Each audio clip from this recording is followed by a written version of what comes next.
So in today's video, we are going to learn how to build a puzzle game using the alternative with Expo. So before I will start building the game, I would like to show the previous video I've created before and how it will look like. Let me share my screen so that I can display how the puzzle game will look like.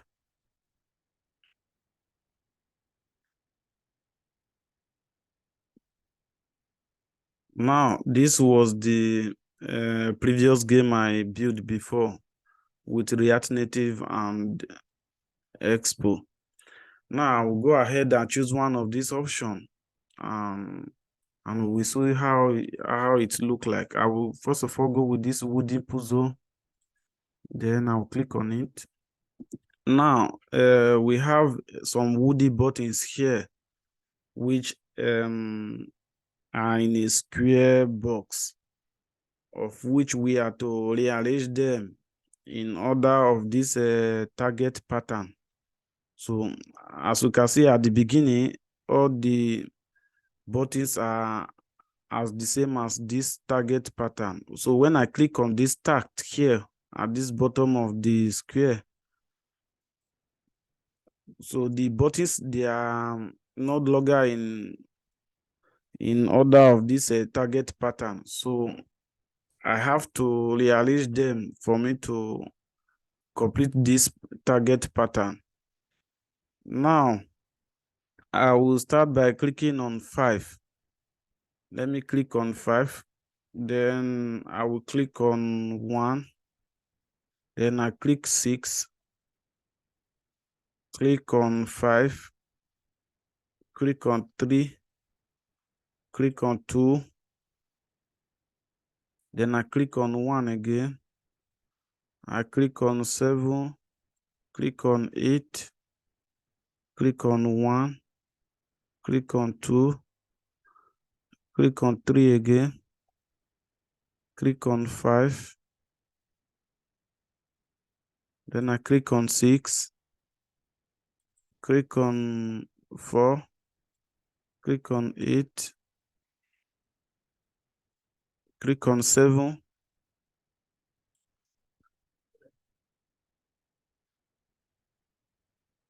Then I will click on 8 again.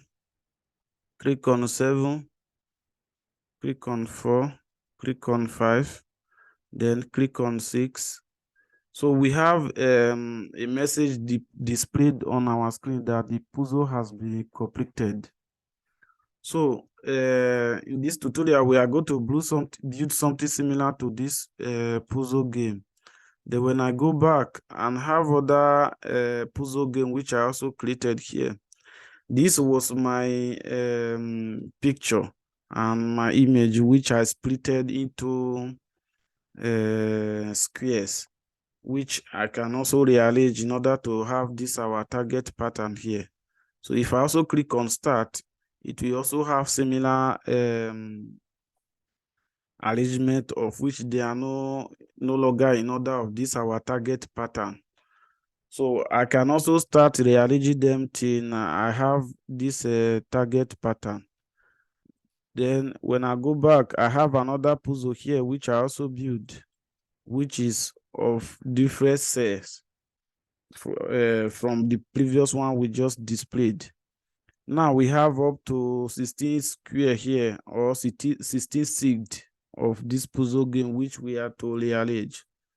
So I will go ahead and start building this. Our first, let's say we can build this wooden puzzle.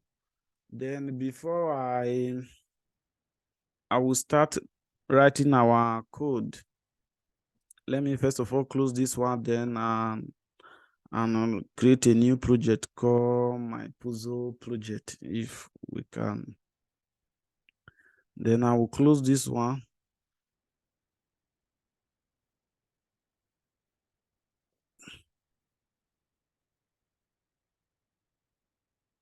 Then I will create a new folder here on my desktop. let, let's right click on our desktop, then go to new. Then I will create a new folder. I will call it my puzzle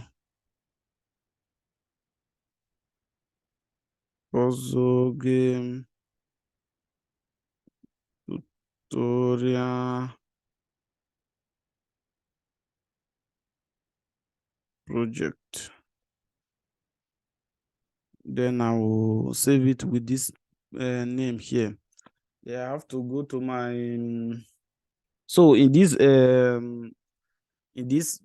game building, we are going to use Visual Studio Code as our text editor. So I'll have to go to my Visual Studio Code and open it from our computer.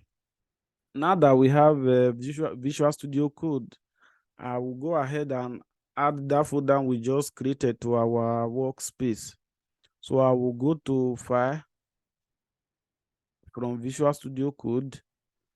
Then I will go select this add folder to workspace. Then it will take me to my computer locations. Then I will select this desktop where I created the folder. Then I can start typing puzzle game tutorial project here, which I just created. Then I will add it to my workspace. Now we have an empty space running. So the empty folder to our workspace. Then I will go ahead and open this project in our terminal. We have in our Visual Studio Code, we have our terminal here where we can click. Then it will ask us for new terminal. Then I will click on new terminal. As you can see, this our React puzzle game tutorial project is running in our terminal. Now, before we continue, let me first of all show the file I prepared, a PowerPoint file I prepared for this game building. So the first thing to do is to create our project using npx create expo app. Then we can give it any name we prefer or we choose. In this case, I can call it my puzzle now, or my puzzle game in this case. So I will copy this text, then go back to my Visual Studio Code and paste it in our terminal here, where our empty folder is open in our terminal.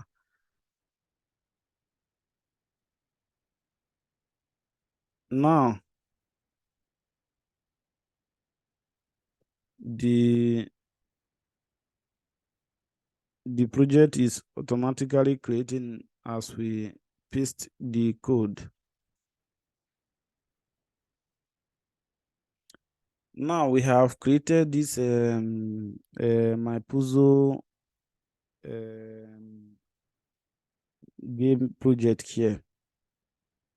To run this our application, we can use this command npm install.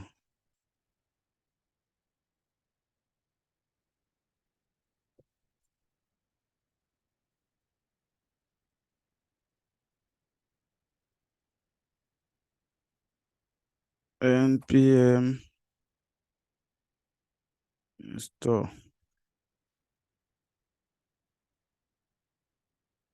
Now let's install some npm dependencies.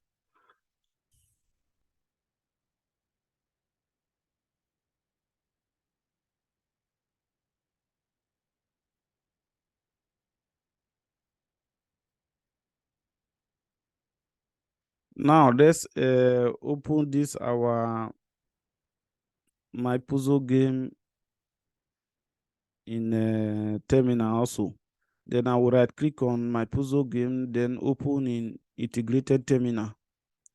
Then I will now run the project to see how it will look like. npm start.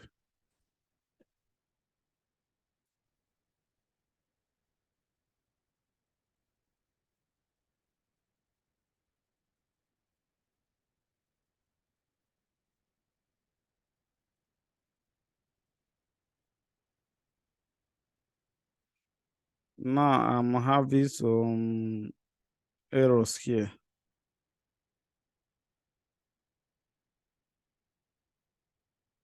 Unable to find expo in this project. Have you run yarn or npm install yet? Yes, we have. Let's close the project. Ctrl C. npm install. Let's restore the npm dependencies.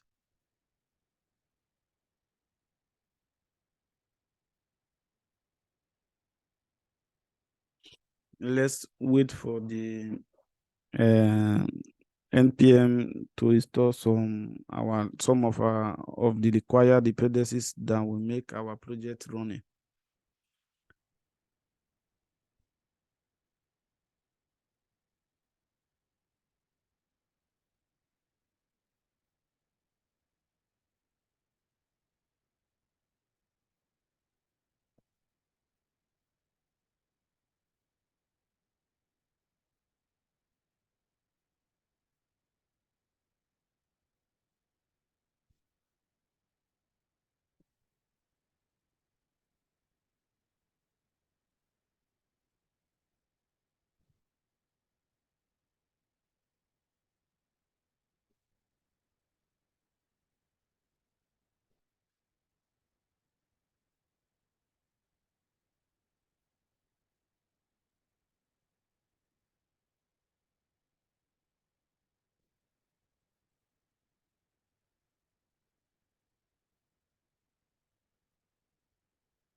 My computer is a little bit slow because I have a lot of application running under the background. Now, let's run the npm start again to see if we can open our project successfully. npm start. Now, I think we are set to go. Then we have different options to open our project. Now, if you are using, if you want to run this project on your mobile device, like Android phone or an iOS phone, you can download the Expo from the App Store or Play Store. Then you can scan this QR code. So for the sake of this our tutorial, I will be running this our project from our emulator. I have an Android emulator running in my computer, so I will go ahead and open this project in emulator.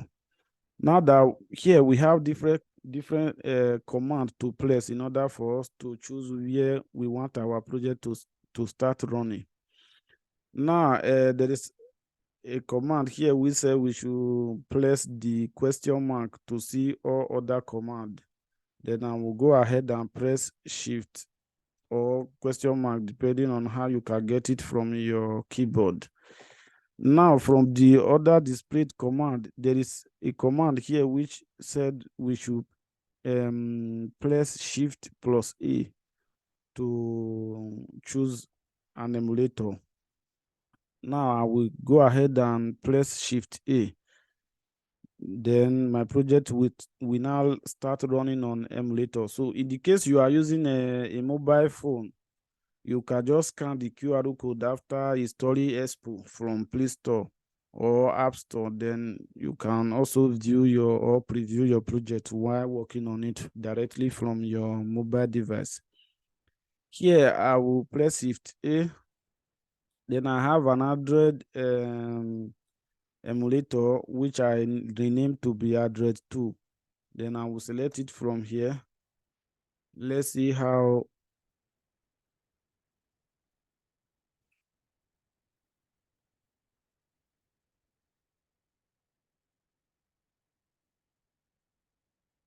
I think the old project is still running from our Android phone. Mm,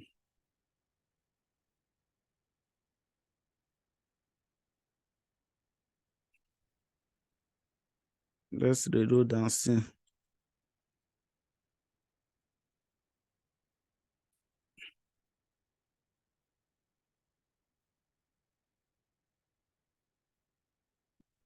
Then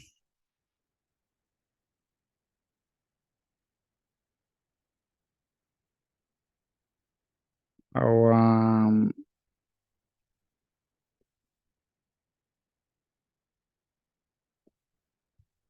there is need for us to update our Expo on our emulator. Then I'm trying to install some updated dependencies on it.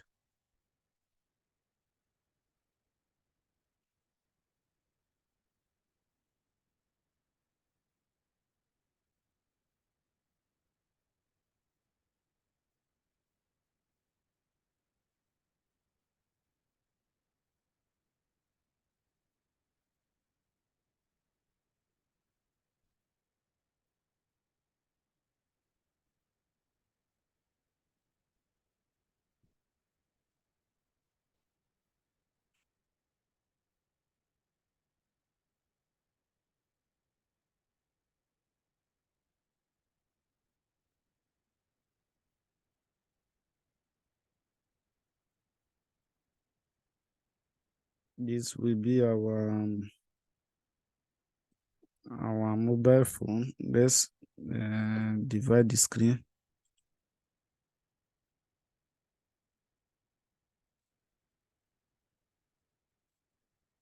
Let's split our screen.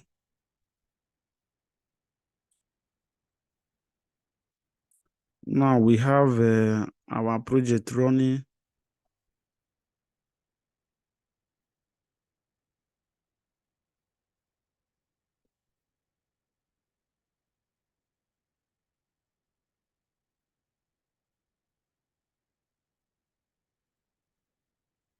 We have our project running on our emulator. Let's see how the building will finish to see if we can get the new project we just created running.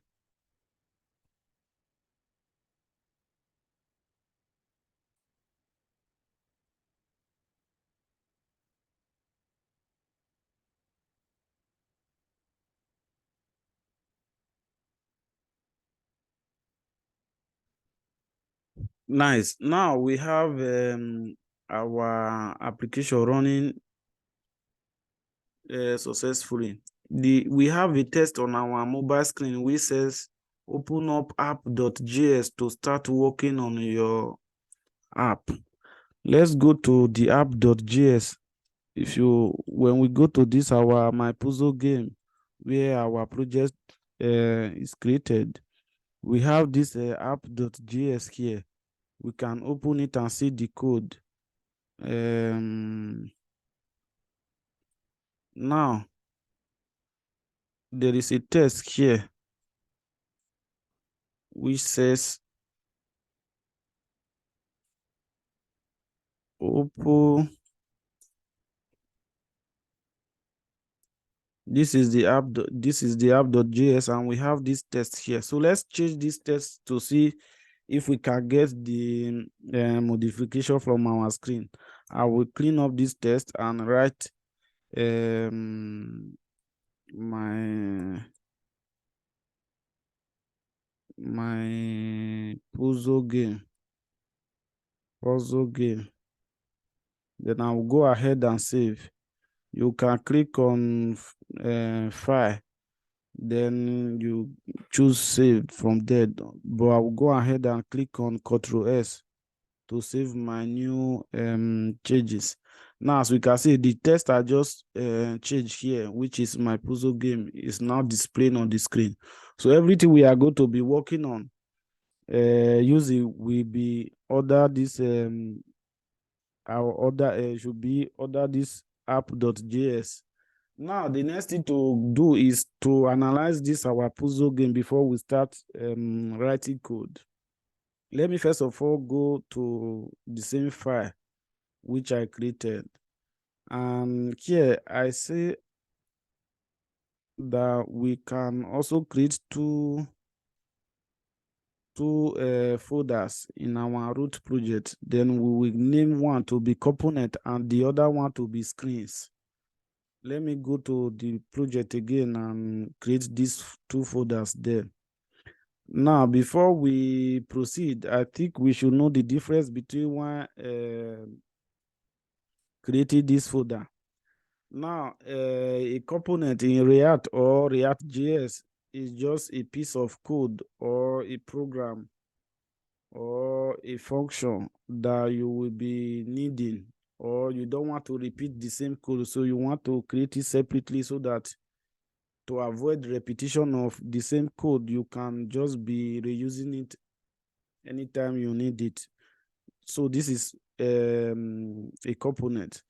Then for screens, it's also a piece of code as well, that in the case that you don't want to be repeating it, you can just save it as a screen.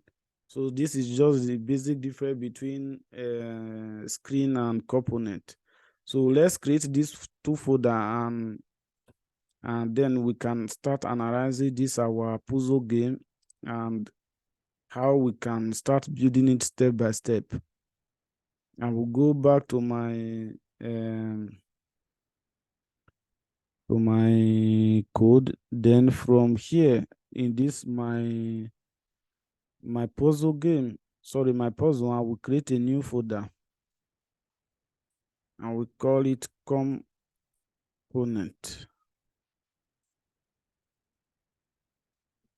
Then I will create another one, another folder again, and call it screen.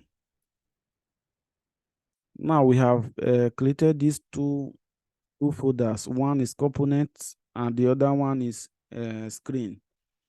Then the next thing is to start analyzing this puzzle game. As we have seen in our previous game, we have something similar to this, or we can start from here before explaining, because this is just an algorithm I used to explain how you can switch between the two index and the positions. Now, assuming we have something similar to this, a square box containing different box, of which we are to be switching them. Anyone that is close to the empty space or the null position in this case. Now, this is just an array of numbers where we have 1, 2, 3, 4, 5, 6, 7, 8, and the null position. Now, in this array, they have their own index, which is from 0 to the last one, which is 8 in this case. So in React Native or React JS, we have this CSS property where we can use flex to display this set of boxes on how we want them to be to appear. So in this case, this particular array here, we can also display it in this form where we use flex to choose how we want our box to be displayed. So when we are writing the code, I think it will be more clear to our understanding. Now, I have something similar to this, which is array. Then before we continue this one, let's model a box like this, one square box, like that have a color, then a shape to be a square like this, so that we can know how we can get it correctly. Then I will go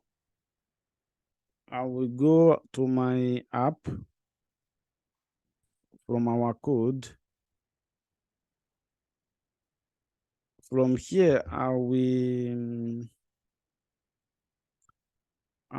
give it.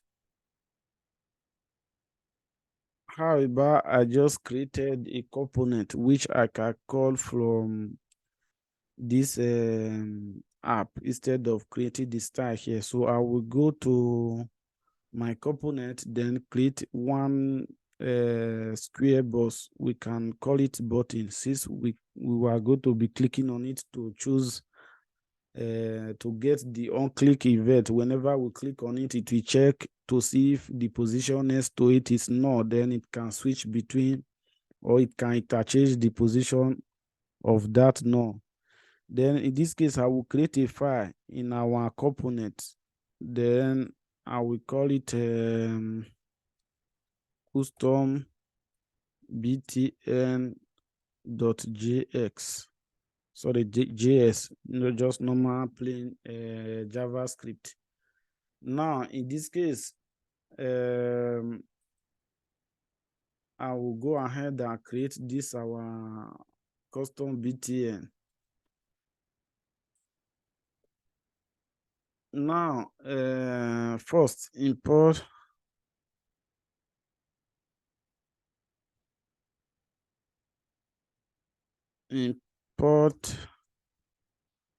let's import React from React. Then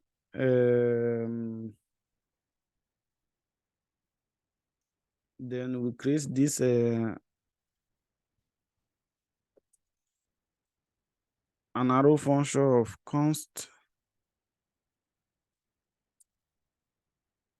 custom btn to give us an arrow function that will return just a text. Return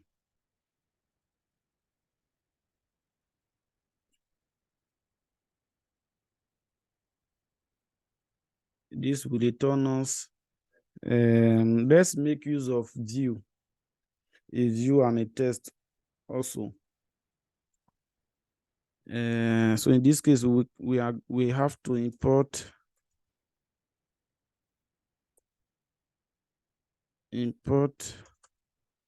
view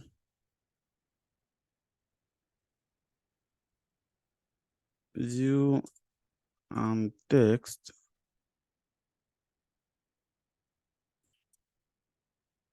from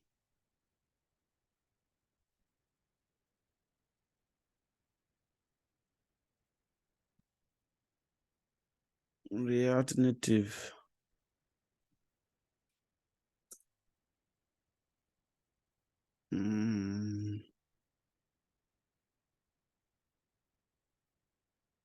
Now here we make use of a view. Let's use an element called view. Inside it, we have an element called text, where we can say we just call it custom button. Then we export it. Export default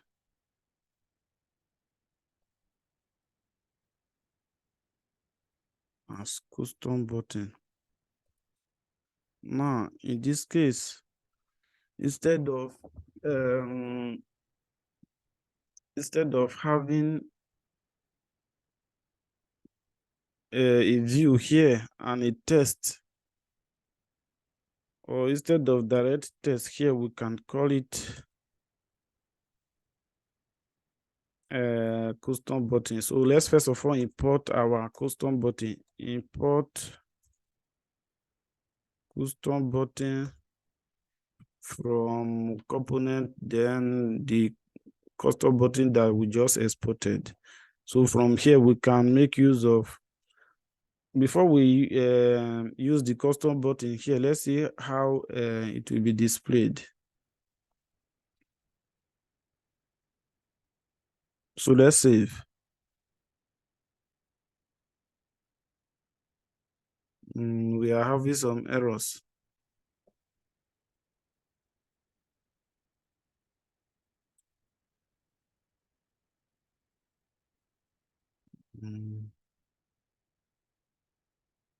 Component, there is a problem from our importation. Custom btn. Then how did we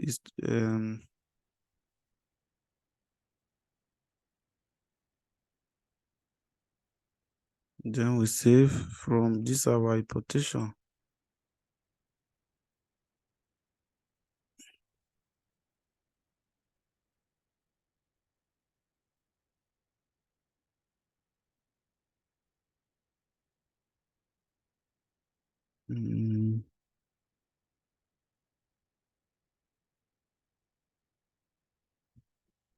Why is there an error?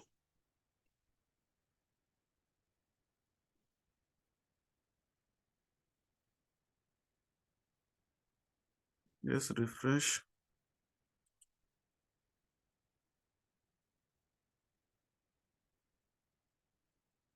There's still an error. Then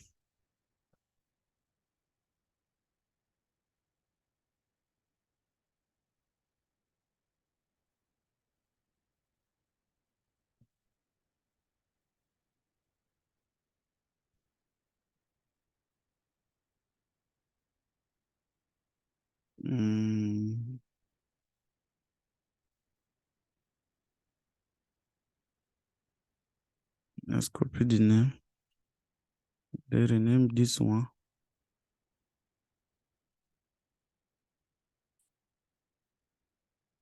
Let me rename this one.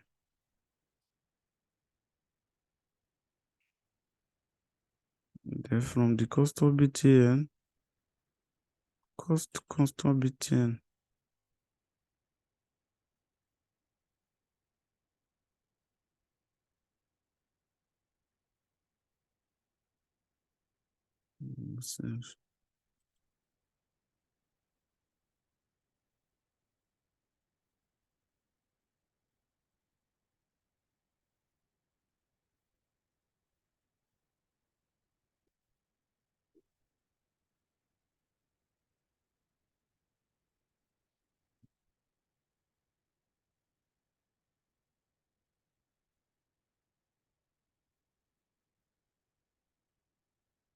Let's see why there is an error.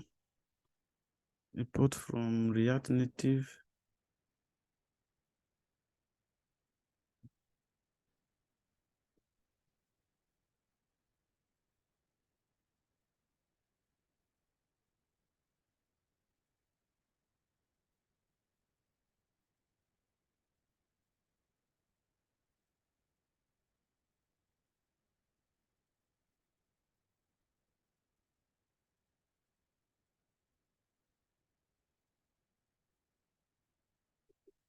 Component.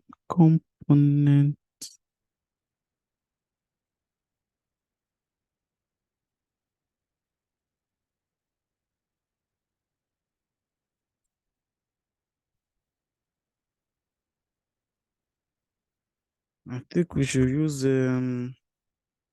make use of the custom button. Custom button. Then I'll go ahead and save.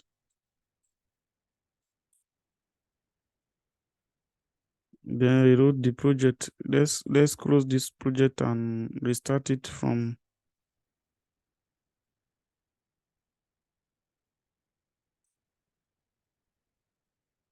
Let's see.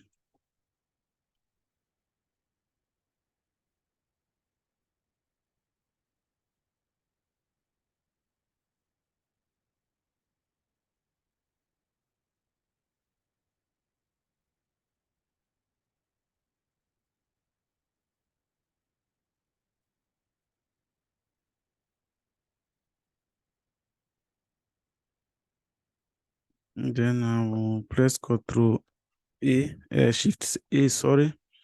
Let's reload the project from emulator. I will press enter.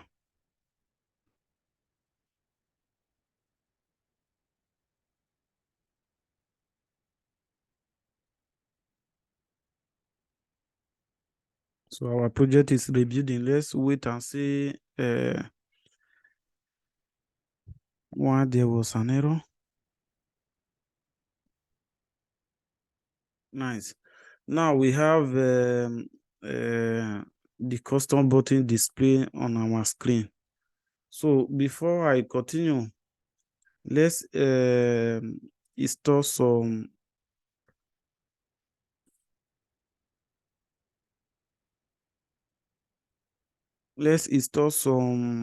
dependencies from styled components so as to get the shape of this particular button, how it will look like.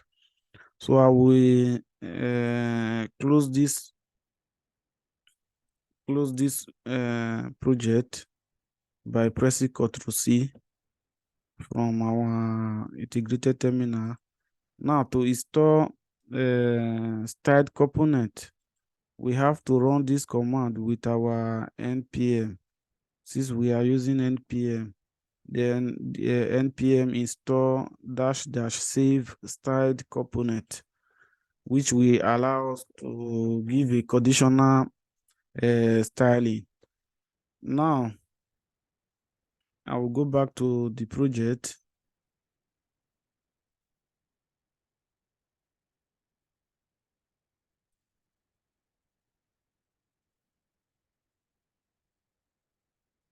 I will go back to the project and type this command in our terminal here. npm installed restore my -- save start component, then press enter. Let's wait for the dependencies to be stored.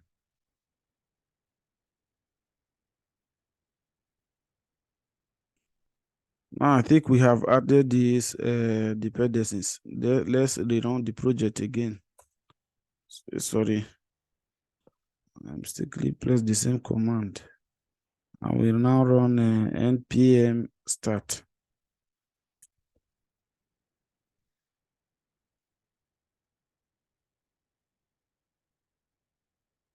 Now I will go ahead and press Ctrl Shift A to run our project again on emulator. Then I will refresh here after.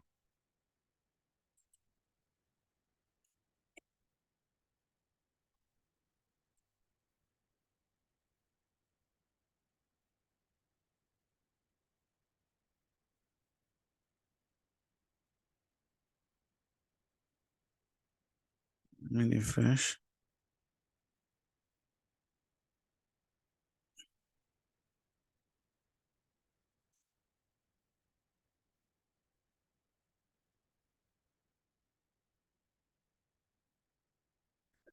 Now, let me save. Now, let's style this our custom button using this styled component. So let's import our styled component from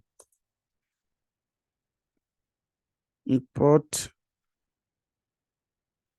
styled stand from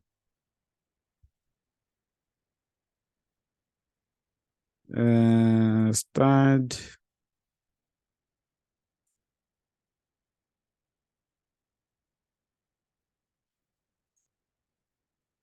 component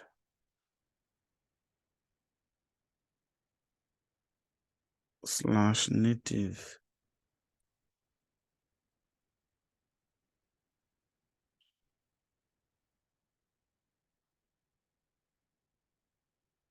Now we have imported this our style from style component. So I will declare a view to be our container.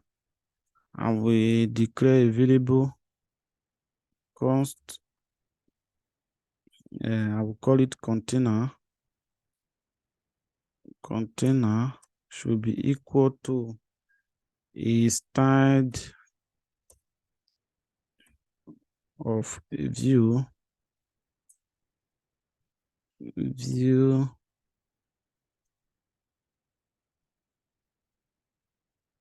then inside it I have to give some property of how this our custom button should look like. Then I will give it a height to be, let's say, 93 pixel. Then let's give it a width to be also 93 pixel. 93 px, put pixel, then a border color. Let's give it a border color.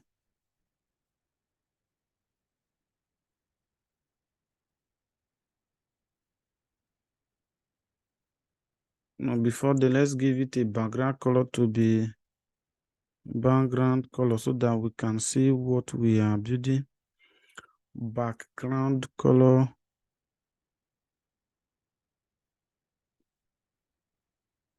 Color should be hexadecimal color of, let's say, black. Let me use 22.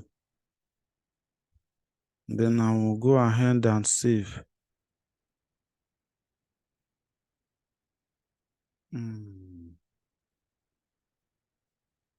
Background color.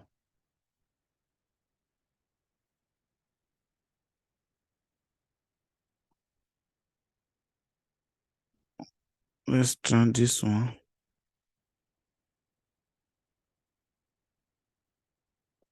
Why it's not working?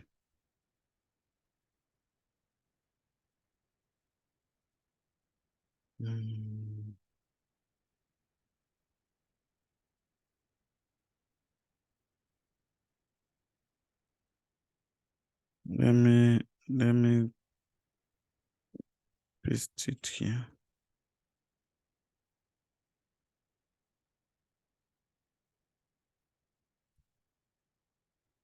Now let's leave the background color for the moment.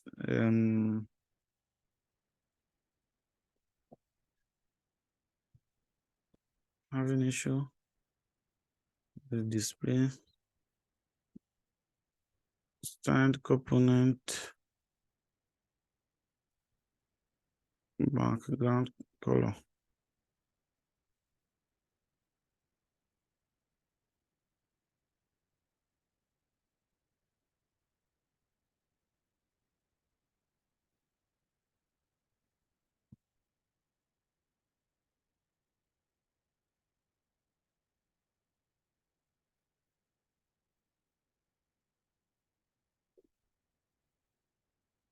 Having issue with the background color. Let's see why we are not able to. Let me first of all write color. Let's say blue color.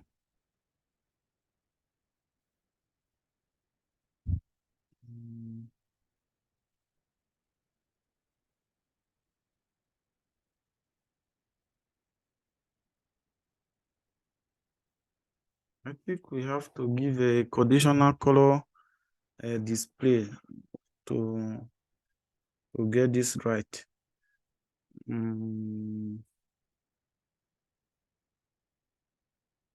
Then let's just say this background color should have should be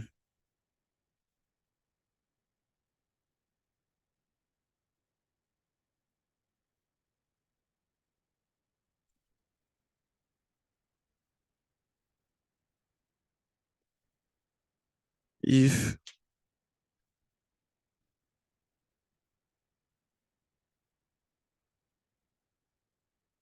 let's make a use of props in this case. Let's use props here so that we are expecting something from the parent component. So when that condition is not met, which of the background color we are to get? Let's say if props dot value props dot value, let's say var is something, then we have a background color to be I have a background color to be as a decimal color of 282. Then otherwise the color should be pure black. 212 with decimal color. That's right. Now we are not having any props.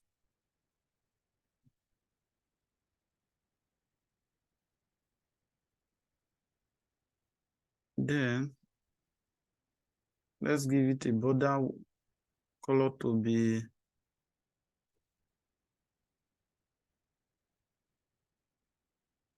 border color should be as a decimal of 55.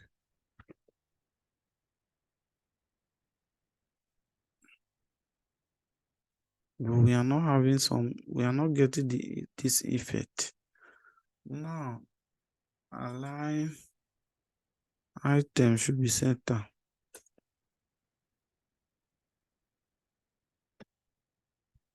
Let's also pass props here.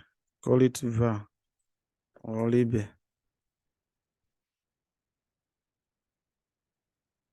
Let's take this our label should be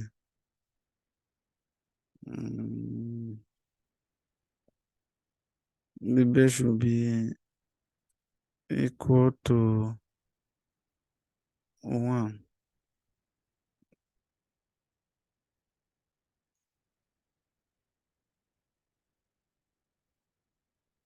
What's going on?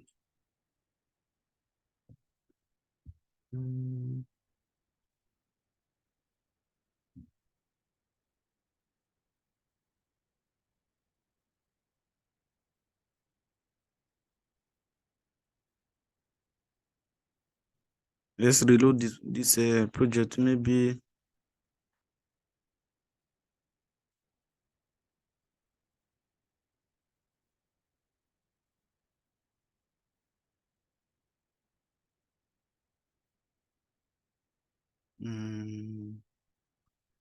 sorry. Instead of having this view here, we can call it container. Let me name it with capital letter container, because the alternative element should all start with capital letter. So I will call it container here instead of this view. Then I will go ahead and save.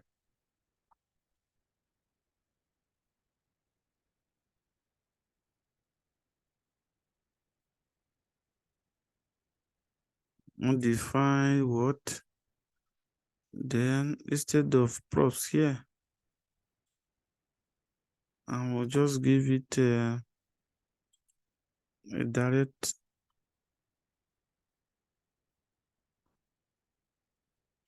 undefined value object from app.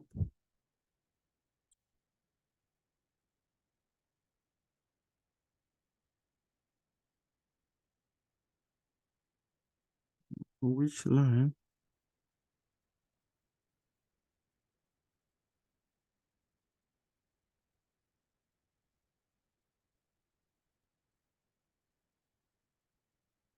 This is what is giving us mm,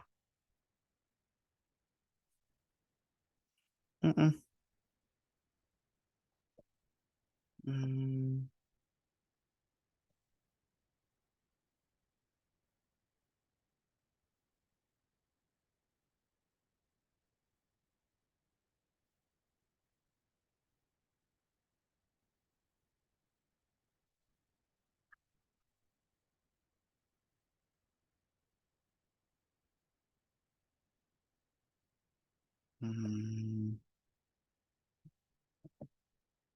Let's save.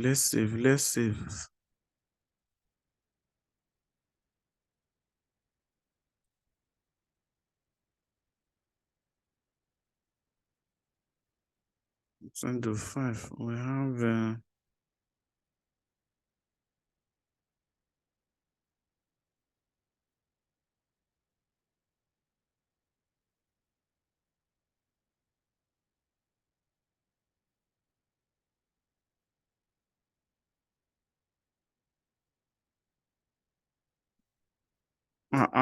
why this so much many errors and why?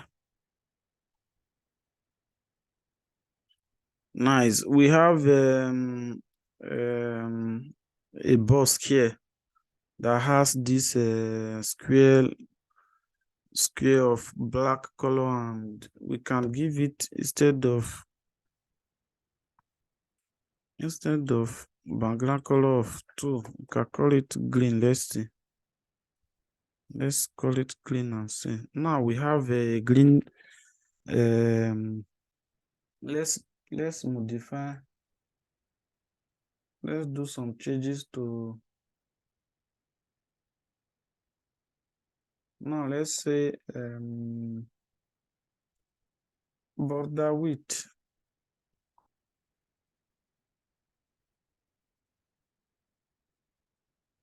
Then aligner tab should be set so that this our text here, we can take it to the setter. Align item should be center. Then border width or justifying item. Why am I using colon instead of semicolon? Justify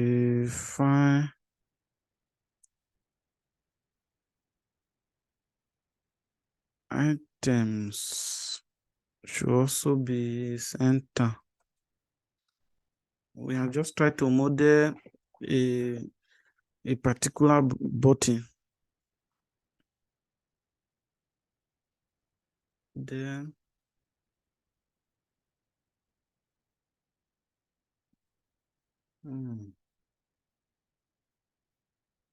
align items, justify items.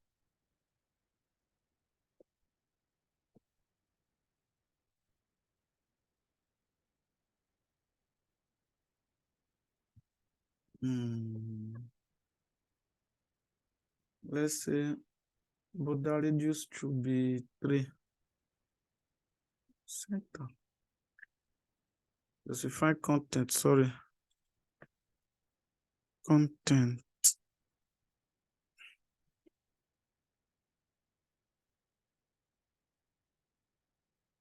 We have successfully taken this test to the center of this button.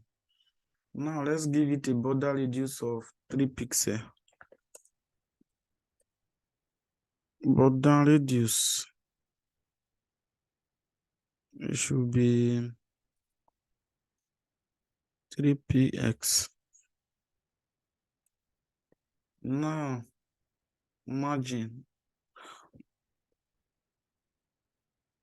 so that there should be a margin between if in the case we have another button next to it. Margin should be 0.3 pixel, 0.3 px. Now, we have successfully created this button, so we are using it from the app.js. So in the case that we need more than one button, we can just create it, use it again here, then we save. So we now have 3 different buttons. How about we need up to 9 instead of, because in our puzzle game we will be needing 9 puzzle seed. 1, 2, 3, 4, 5, 6, 7, 8, 9. So now we save.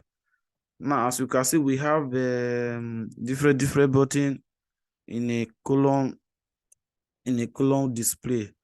So I will reduce it so that since we are not using a scroll view, we can see all of them. Now, let's pass a props from the main custom button component that we accept the text we are to give here. Then I will use props here. Then I will now tell it from here that whatever you are to write in this button should be, let's call it label, props dot label. Let me, this is not,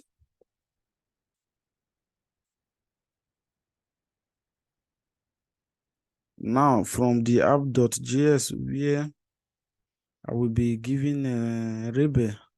I will say our label is for the first button, I will call it label. Label is 1. The first label should be 1. Then the other one will be 2.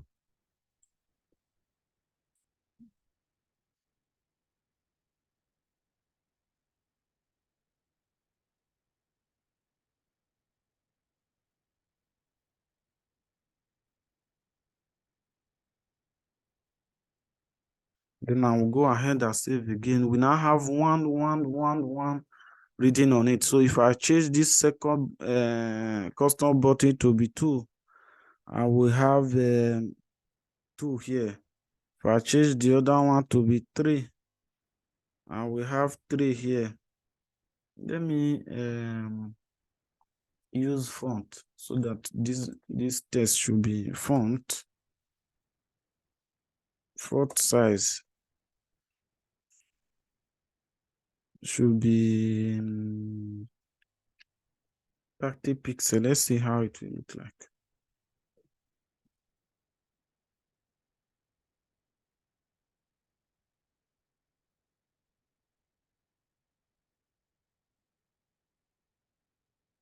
Because I'm not comfortable. 50. I'm not even getting. Sorry. From here, let me pass a font size. Font size should be 50px. Let's see how it reduces. Let's see 200.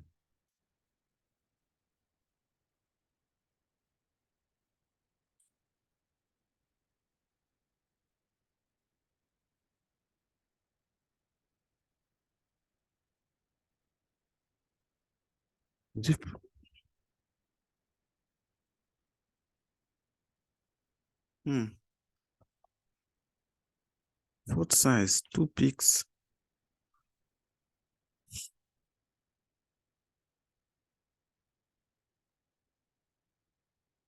I think I will use a not style component. I'll use style sheet to get that done because the font size is not reflecting. Now, we have successfully created this our puzzle game, or created this our BTN component, which we can now reuse how many times we wish. The next thing is to create a screen where this that will manage how this our puzzle game will look like. Then I will go ahead and call it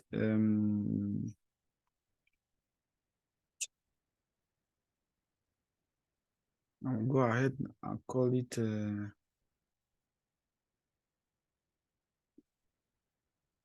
let me go to my screen, create a file here that will be, let me call it custom btn screen.js. So this will be the screen that will be managing how this our custom BTN will be displayed, and as we can see, we have them displaying in a column form. So we can use flex to make them look like the puzzle 3x3 square box we just got before in our puzzle game. Then I will create this screen. I will first of all import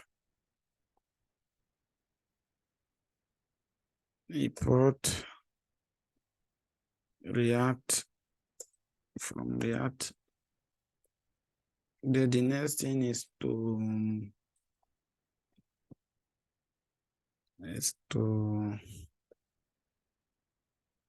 I think we will use style sheet here in this case. Let's import a view.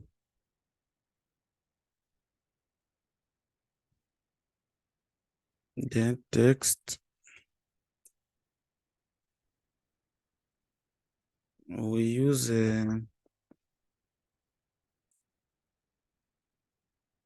now we will not be needing text.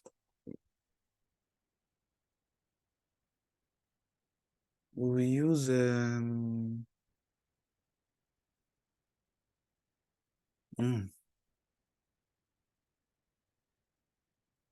let's just return this view. Return only the view. How about we use style sheet instead of style sheet?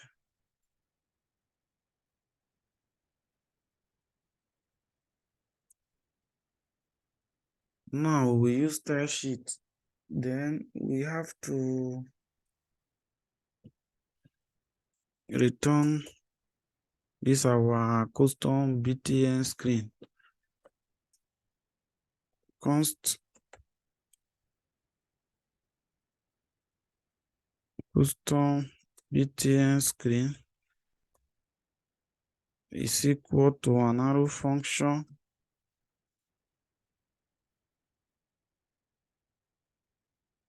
that we return this our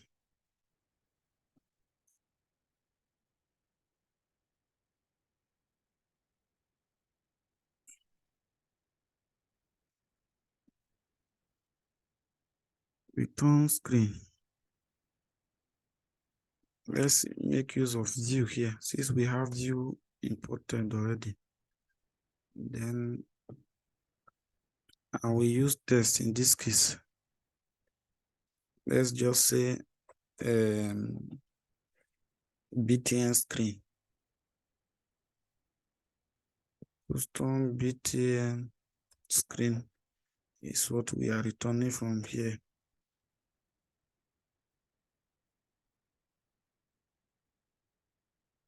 Export default custom btn screen. Now, instead of calling custom btn from app.js, we can call our custom btn screen here. So we have to first of all import it.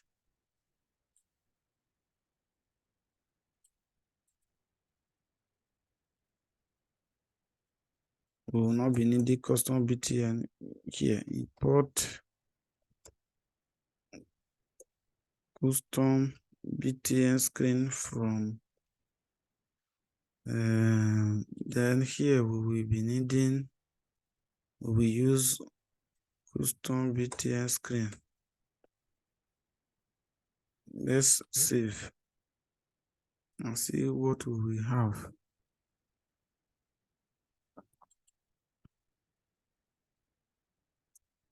Now from our custom btn, we did not import text. Let's import text, then we save.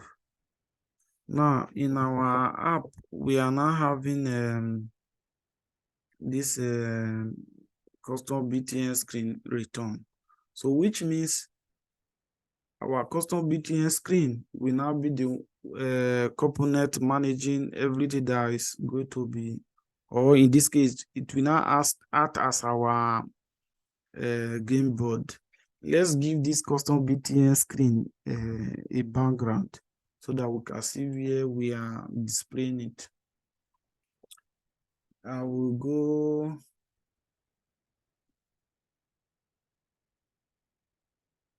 make use of style sheet.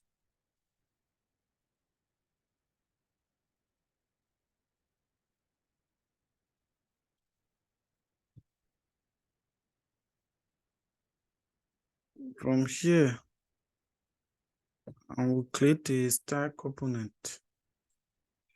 Sorry, style sheet. Const styles. Cost styles is equal to style sheet dot make use of this create method. Create. Then inside it, we have an object.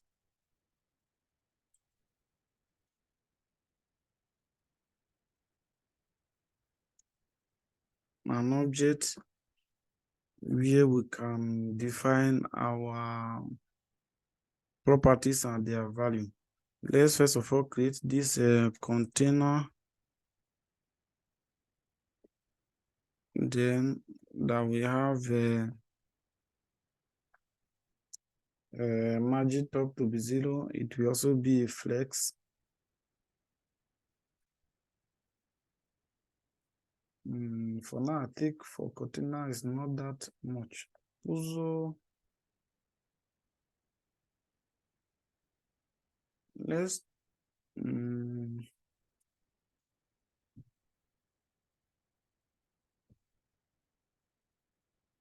let's call it puzzle container.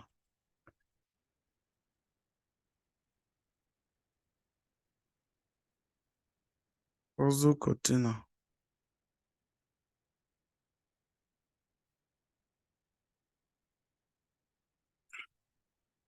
Then inside our puzzle container, it will have a flex. It will be a flex.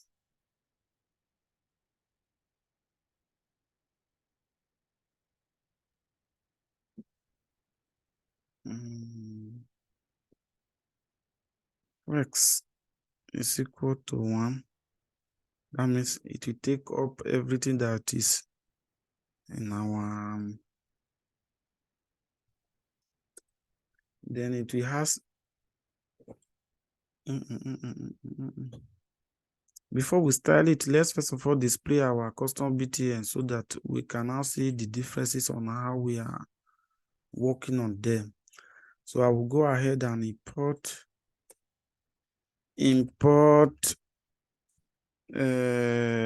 custom BTN from our custom BTN. Then here we can now use this our custom BTN.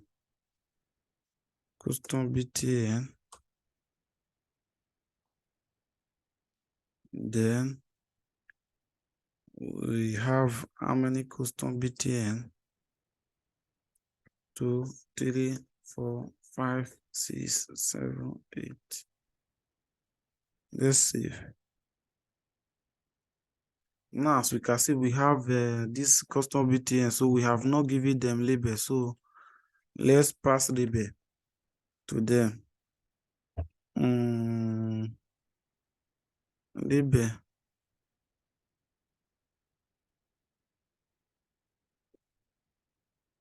is equal to 1, which is the first one.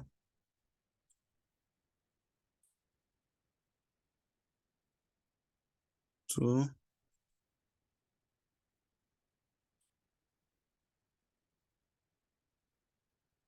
3,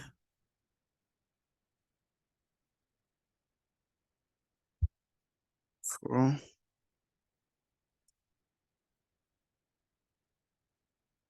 5,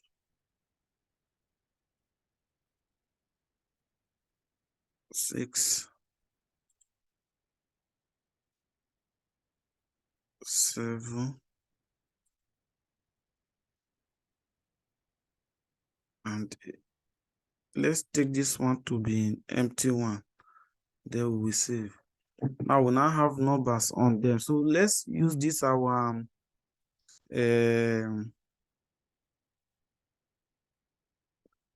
phrase container to work on them. The phrase container should have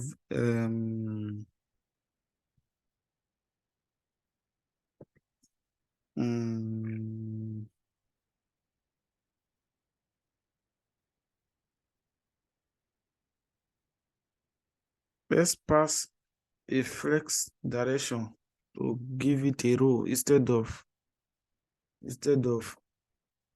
this column display. Flex direction is equal to row. Then we save.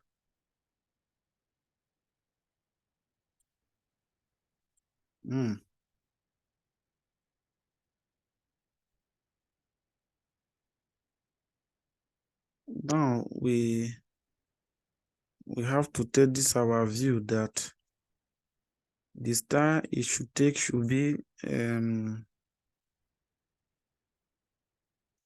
style.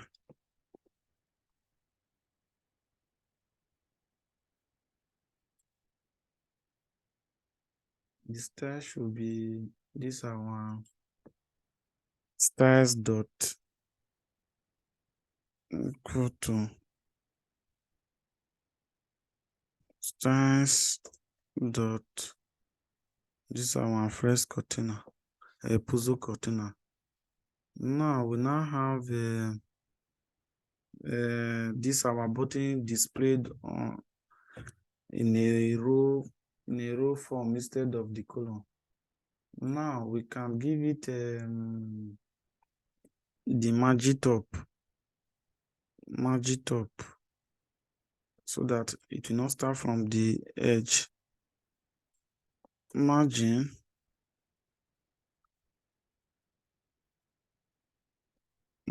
top should be equal to let's say 30.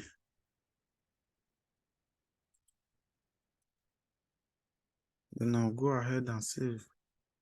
Now it shifted it to, let's put 50. Then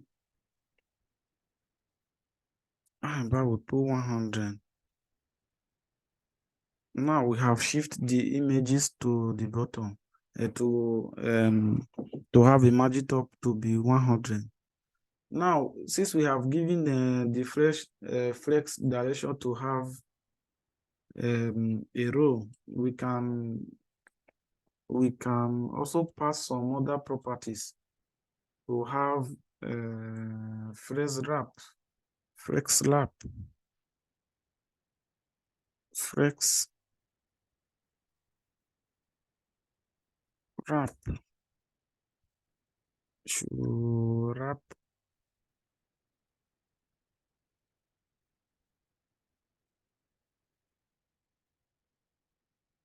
should wrap it.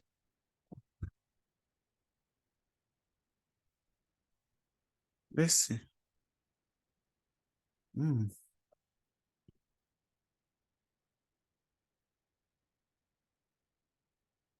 How about we give this the width? Because we are having two row. If we pass a width, let's give it height to be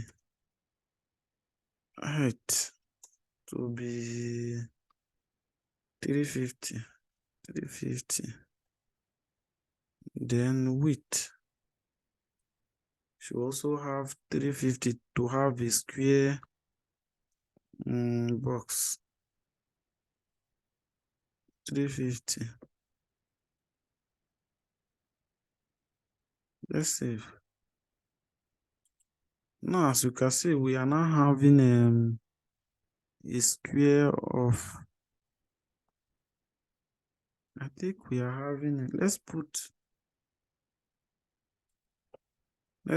8 here.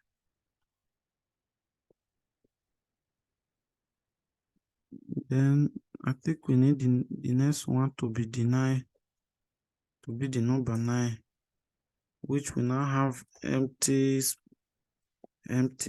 I think we are now arranging our puzzle seed in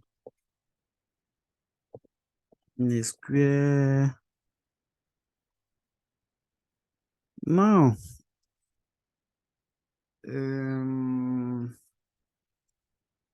instead, before focusing on the styling, let's make our program work first. I think now we have all this our body to have the same color, and in this case we have to give some conditional background style or color to know which one is the dark and or which we can now call empty space. So I will go back to my BTN. Instead of having a green color, a unique green color, I will say okay, when the label, or in this case this our props dot label, is empty, you have to give it another particular separate color. So I will go to this place and declare that in the case that props dot label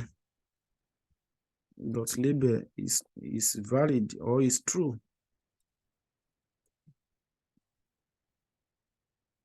what should you do? Give us green.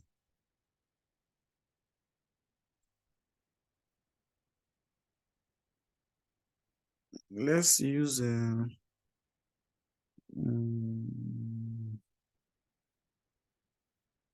as a decimal color of 282. Let's see. Then otherwise, give us as a decimal color of a dark, let's say 444. Then let's save. Now we now have this last button to be empty, having a black color. The reason being that in calling them from the app dot screen, sorry, custom BTN screen, here is empty, so it will check to see if we have something there. If we pass 9 here, it will change to a green color, because now the label is no longer empty. So we use props to detect that. In this case, let's save it back. I think we are now having a puzzle game set. Let's put instead of empty here, let's put 8. Then change this 8 to empty. When we click on save, I think you can now see that in the position of 8, where our label was 8, we now have empty there. So this is how you use style component to get this display work. So now, for now, we have make use of this our style component up to, I think I have margin, because here is a bit close. Margin left.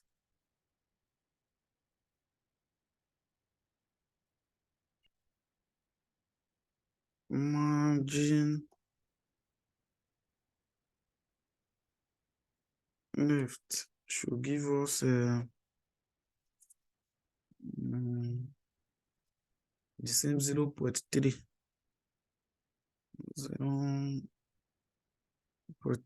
pixel, because some of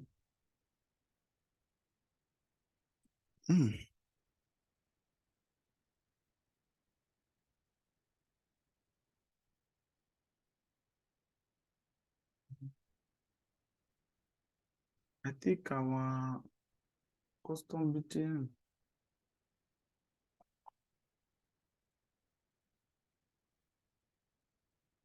Let's go to our custom button here. Let's write margin left, because I'm having here close between the margin between 1 and 2 is close, even 4 and 5, and as well as 7 and this empty position. Let's check the reason 0.3 pixel. Let's see.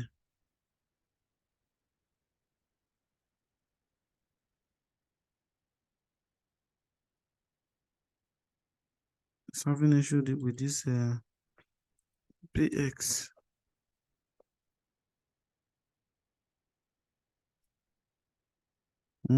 I think the width should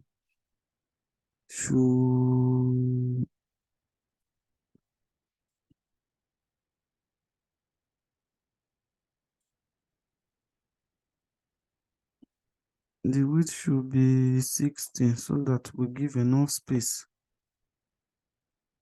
What about 70?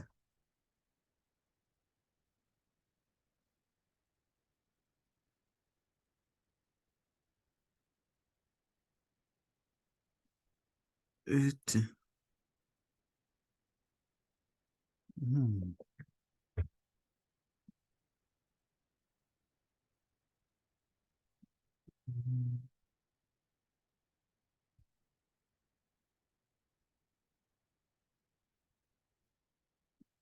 $380.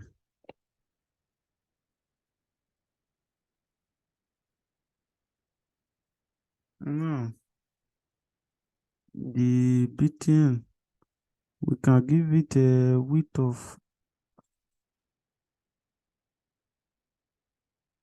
100. 100.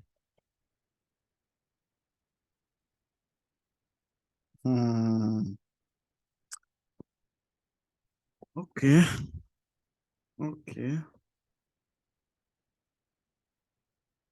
350.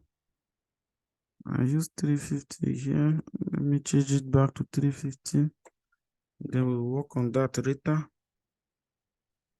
Then the custom button, we have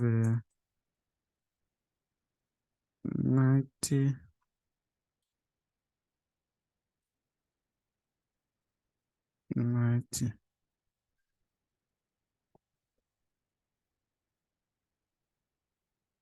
Now, mm,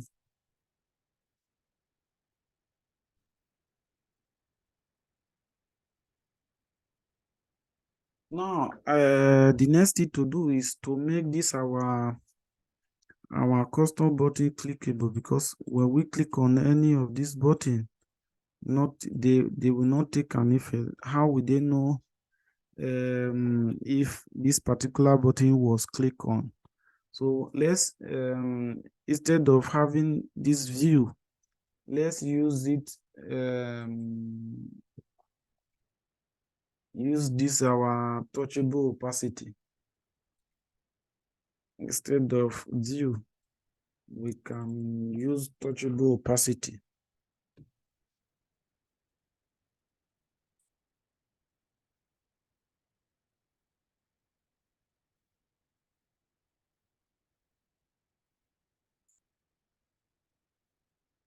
Or we can simply surround it with touchable opacity.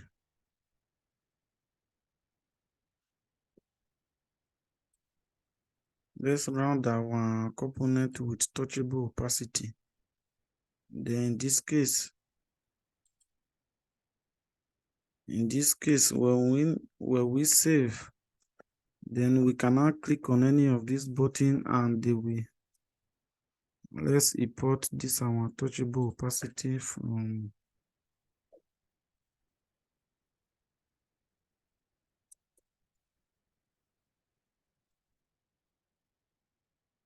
let's save.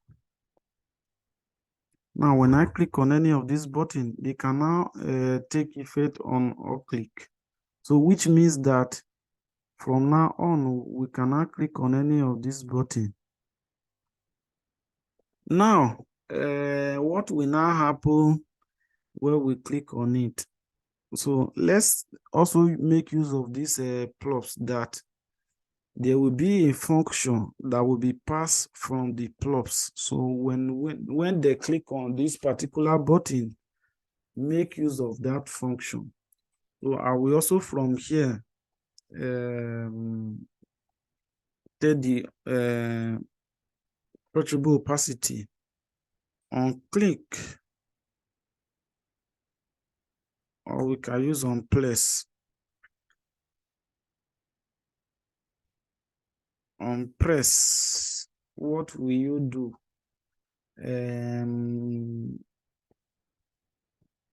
Use props dot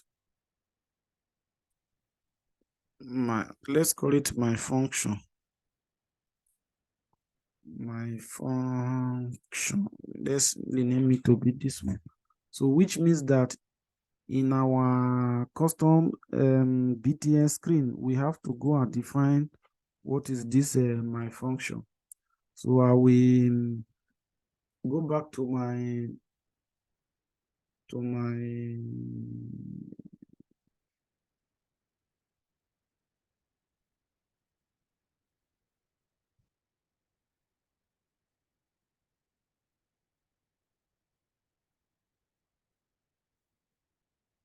I'll go back to my screen, then define what is this my function should be a function that will be run, that should be executed whenever they click on this particular button. But before that, I think we have to make use of an array to have this button instead of repeating them 8 times. So I will go ahead and create a state in this our custom BTN screen.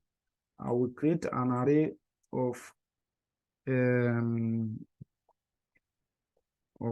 size, which we have a null value to be the last one. In this case, I will declare const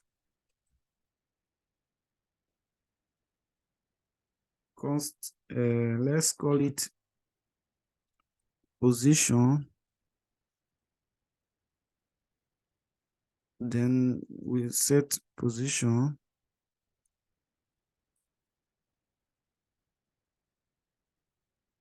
should be equal to an array.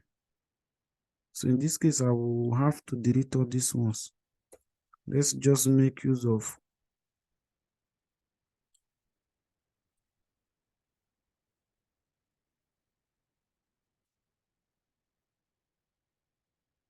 I will say it's equal to use state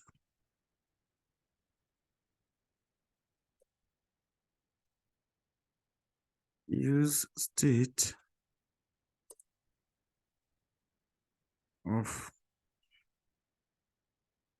array of, let's say, 1,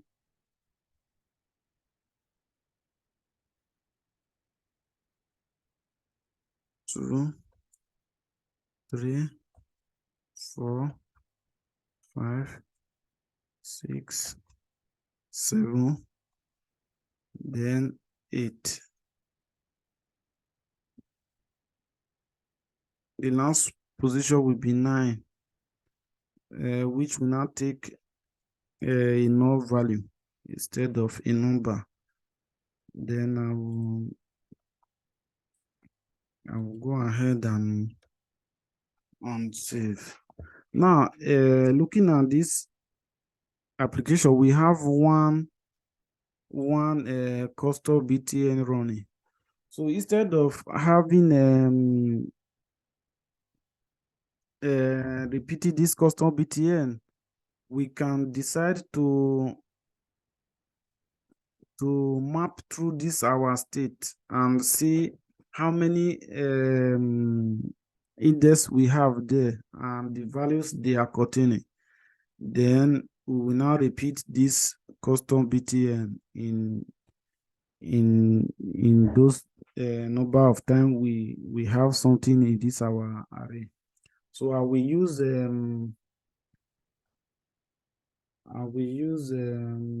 map. So we have let me call it positions instead of 1 because we have many positions. I will say map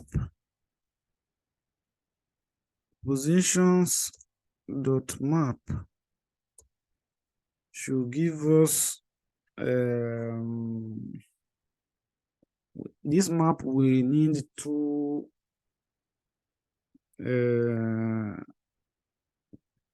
argument. We'll give it the value that this our array will contain and the index of it, or we can call it position since we are using positions here. So which means position 1, position 2, position 3, position 4, position 5. So then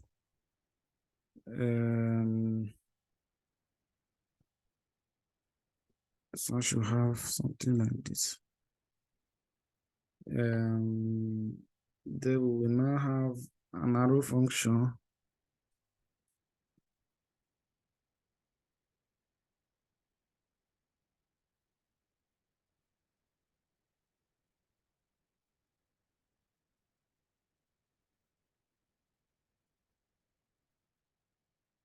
what will happen instead of this custom BTN, it will make use of this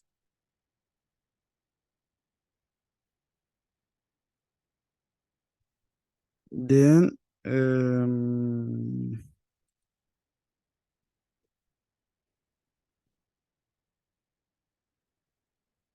we now have the key equal to, let's make use of the index to be this key since the index cannot be repeated equal to index. Then the next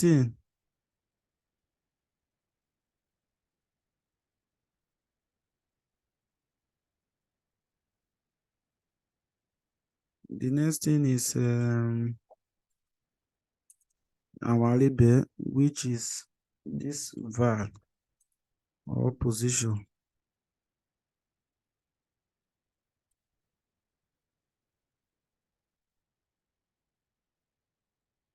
Then after that, my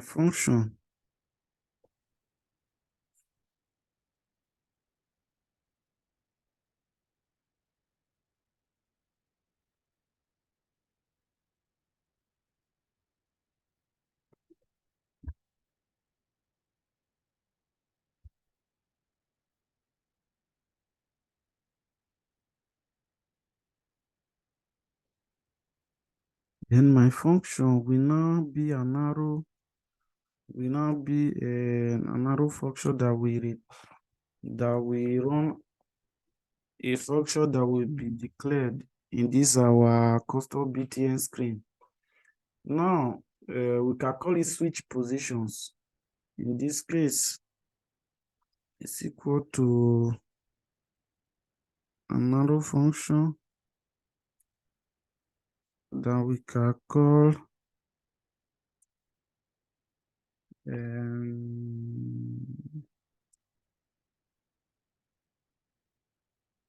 switch positions.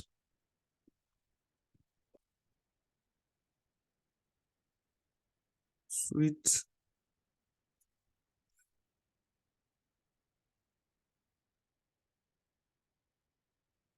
position. Then it will this switch position also we also take the value and the index. You can call it var or position also. Position of the particular button you just clicked. In this case, let's save.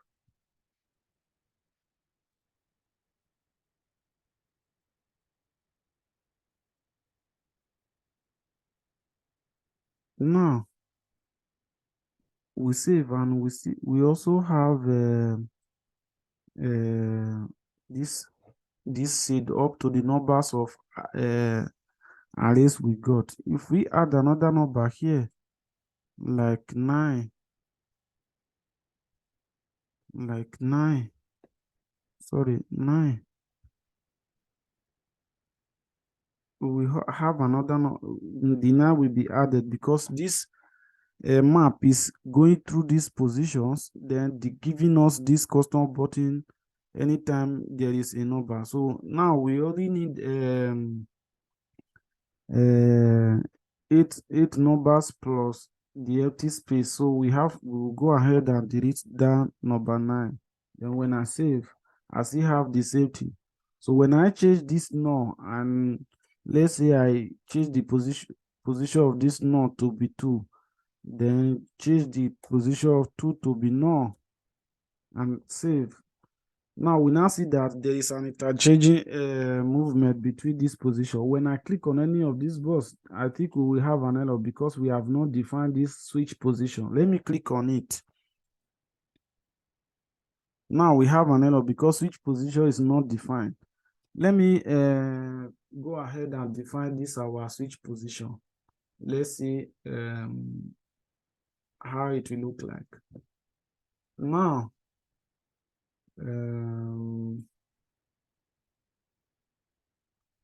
switch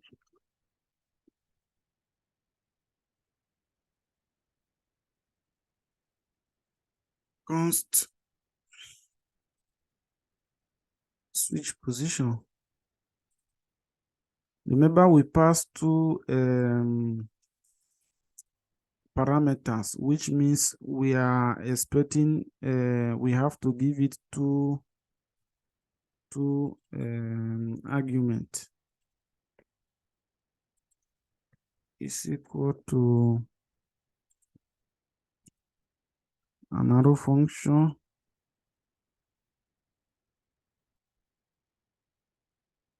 that will be needing a position and index. Now, before we continue, let's first of all check what we will get anytime we click on any of these our button. So when I click on any of this button here, I want the function to return me the index of that particular button and the position as well. So I will say console.log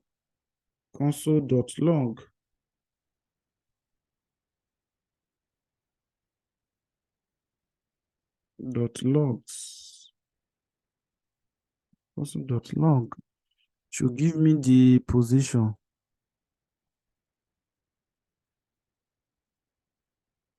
Then let's console log also the index of that particular button and we click just to debug our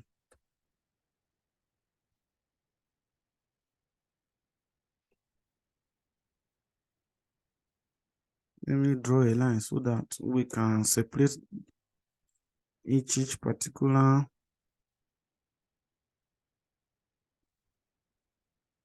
then I will go ahead and save. Now let me click on position 5. Before I click, let's see, I click on 5. We have this console.log which give us the position 5 and the index of it was 4.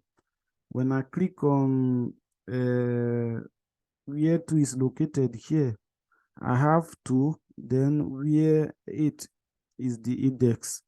Then when I click on 1, I have 1 where 0 is the index. So in this case, we are able to identify the particular button we just created. So we can now make use of this index and this position to know how to switch between them anytime we click on any of these buttons. And we also have to know where this empty position is located. Let's click on it. Now, when I click on it, it was in null position and the index was also 1.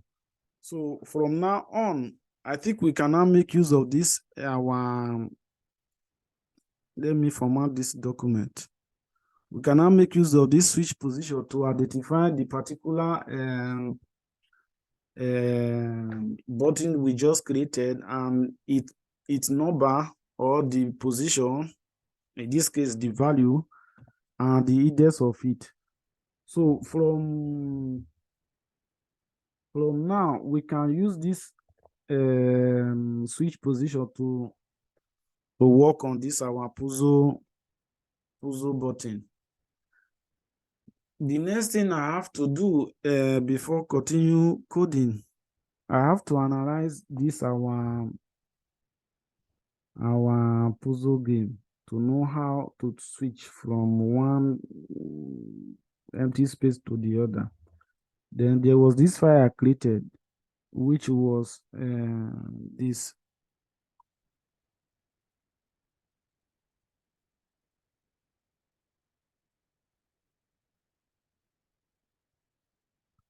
Now, assuming we have something similar to this, in this case, we have, whenever we have 1 here, or we click on this 1, this position 1, we only have 2 possibilities of switching.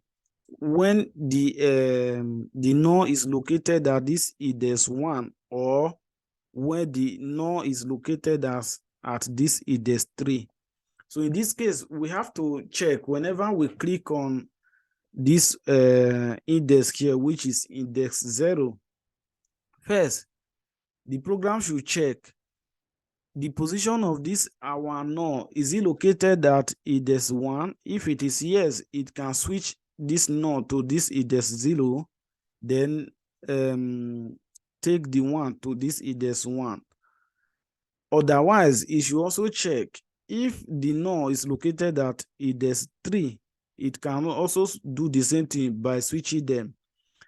Now, anything other than that, this position switcher will not do anything. Then, what of in the case that our the button we want to click is at this index 1? So I've also prepared this one as well. If we want to click on 1 when the index of it is 1, the possible position for null will be 3, where index is 0, or index is 4, or index is 2. In this case, if just what I've written, if position 1 is at index 1, we have 3 positions for null, which is index 0, 2, or 4. When we click on position 1, if the null position is at index 0, which is this place, it should set the index 1 to null and set index 0 to 1, which means it should interchange them. Then, if in the case that the null position is at the index of 2, which is here, it should also set the index of 1 to null and set that index of 2 to 1, which means it can also switch between these two positions here and here. Now, in the case that the null position is at index 4, it will also do the same thing. Now, if we have where this one that we want to click is located at index 2, which is this one, we have 2 possible positions for the null. When you go with this algorithm, it will be very easier for you to know which number you just click and the index of it, and where the null position is located, and also the index of it. So if we click on 1 here, and our null position is located at this index 3, it will not do anything, because according to our analysis, we only have 2 possible positions for this null, which is when it is located at index 1, or when it is located at index 5.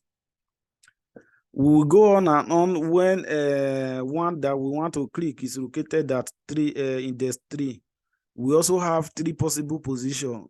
Either the index of null is 0, or the index of null is at 4, or the index of null is at 6. So how about the one is located at this index 4, which is the middle? We have 4 possible positions for null. It can go up, then it can go by this right side, and it can also go by the left side, as well as the bottom side. So these are the analysis that I use to analyze this project. Now, the last ones are this, where the one is located at index 5. We have also 3 positions.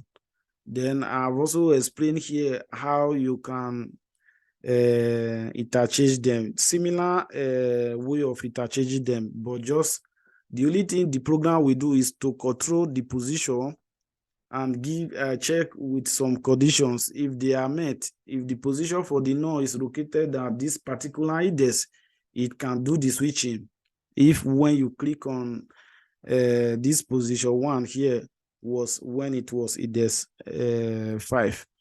Then another position again is index 6.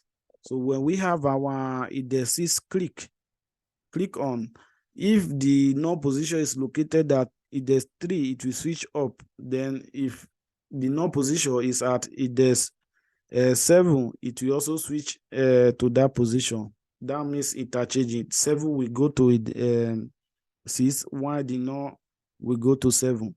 Which the last one is this index 8. If we finally have the last position for that we just click to be 8, we have two other positions for the nonce. It null can be found at index 5 or at index 7. So whichever places is located, it can switch between these places. So if any of these other position is the one containing this null, nothing will happen because the program cannot interchange them. Now let's work with this our analysis.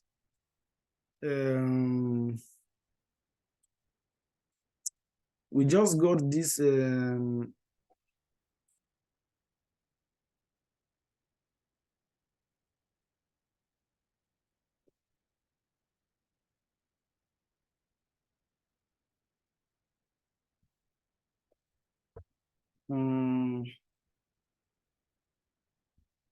just a moment, because I have a shorter code that I wrote before, which was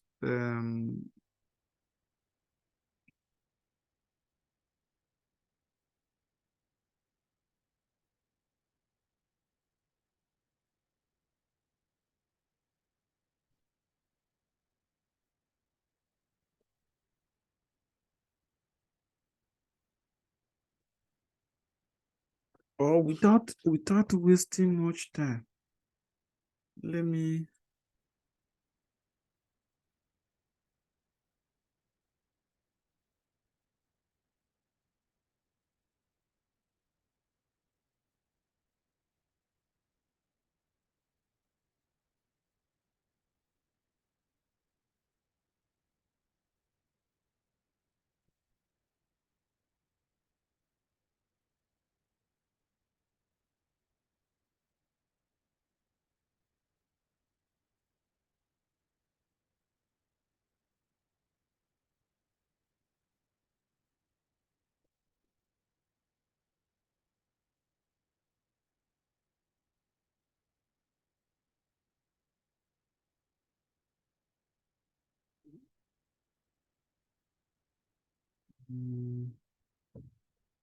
go back to my now. What I will do from this position, now that we have successfully received the index, we can say, okay, now we have this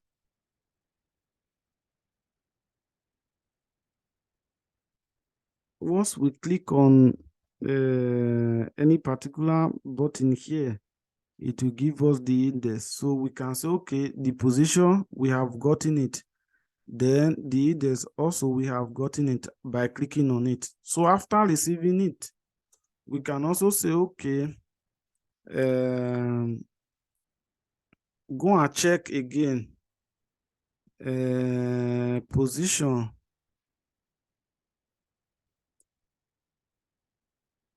dot map. This case also, we will also look for the index. In this case, we can call it position. At this point, we are looking for no position. No position.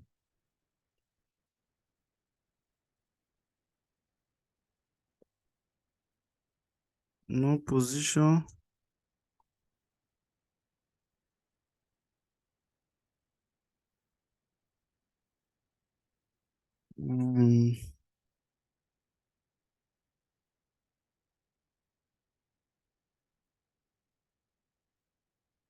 No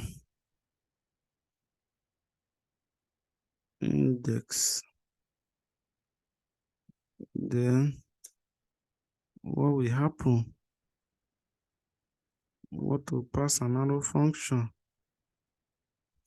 that we check if the first position we just created, the index of it was 0. In this case, assuming the number we just created is here, when the index was 0. If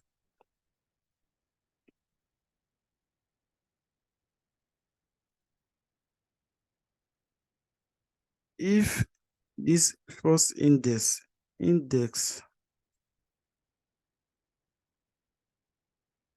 is equal is equivalent to 0, then and no index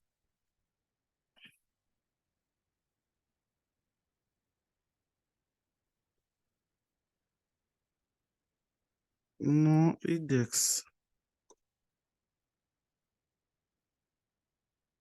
is equal to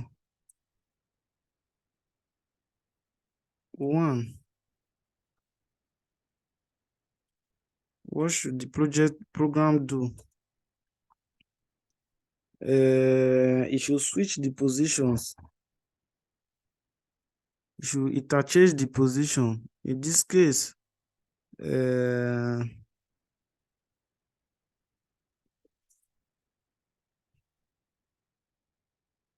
um, the first index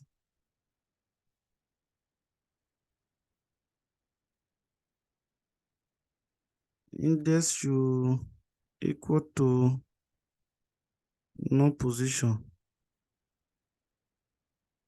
Index equal to no position.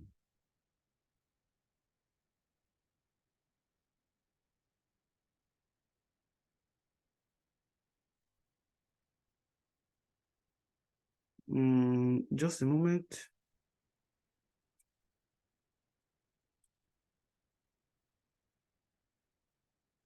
Just a moment. Just a moment.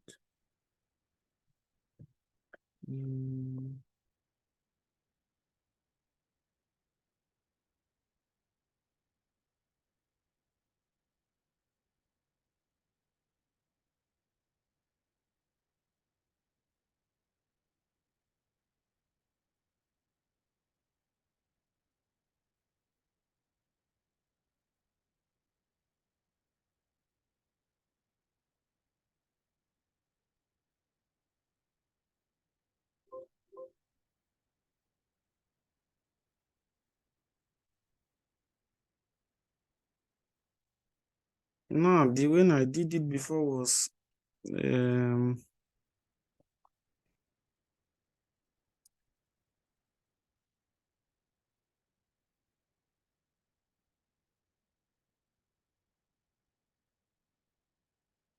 okay.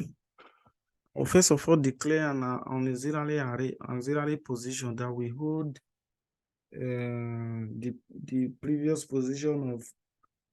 the previous position of this our array.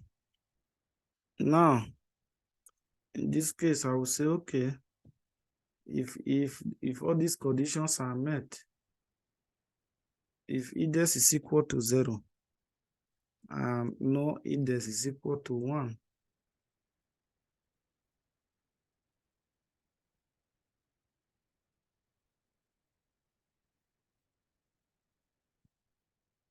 if index is equal to 0,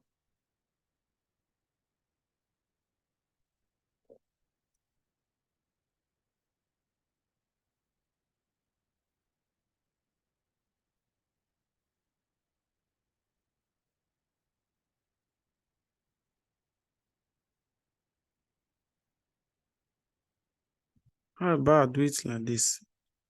If index is equal to 0,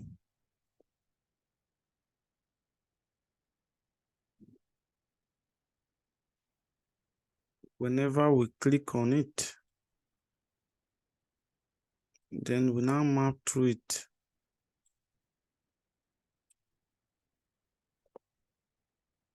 To first of all check whenever we click on this number,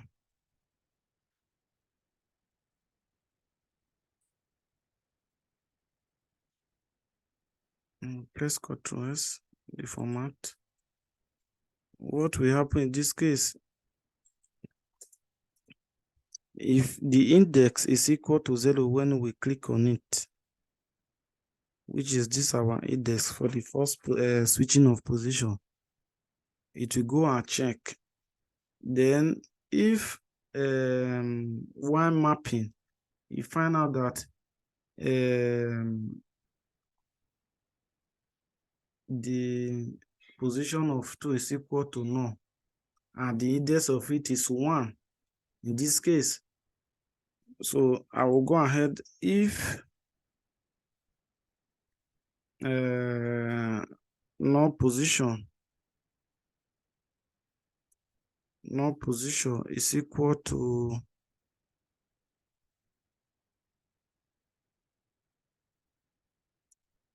null and the position of it, sorry, and the index of it, no index, is equal to 1. What will it now do?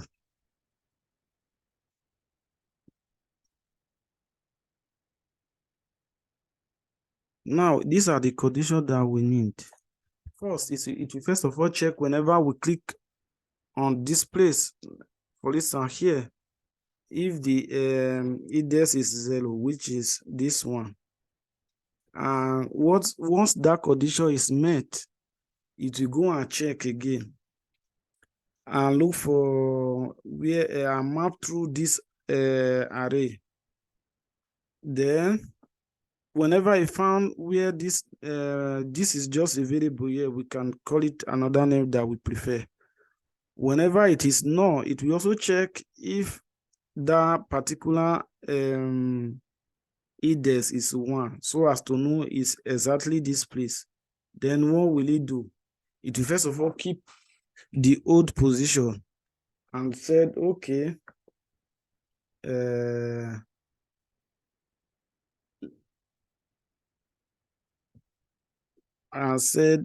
let auxiliary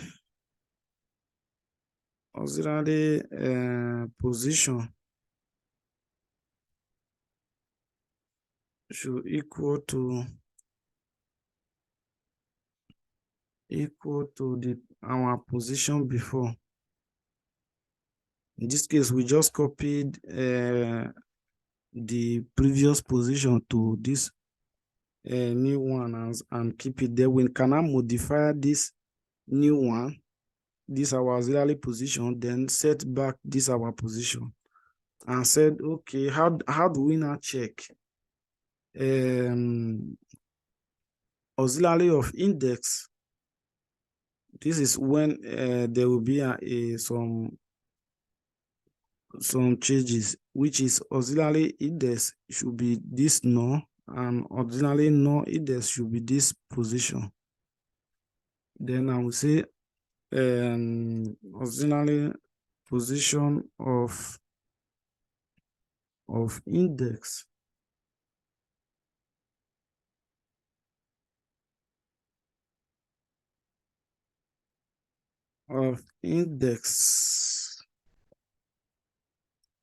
should be null position. Null position. Then auxiliary position of null index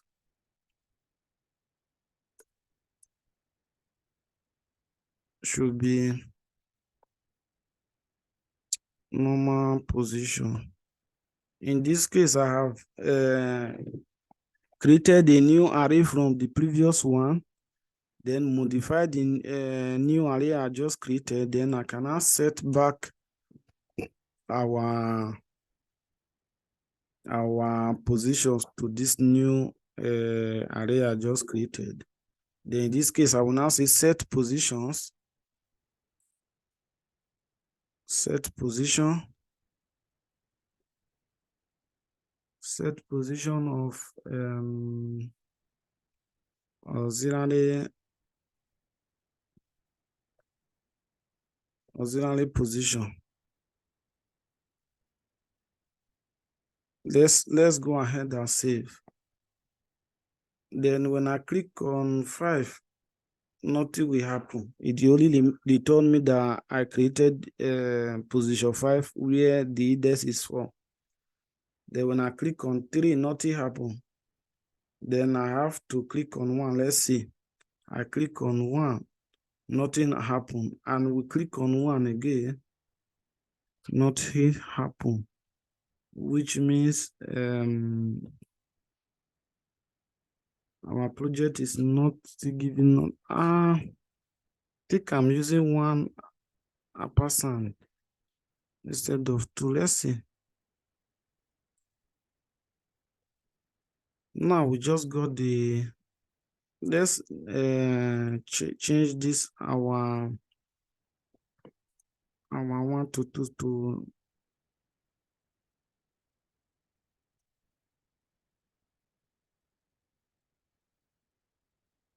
1.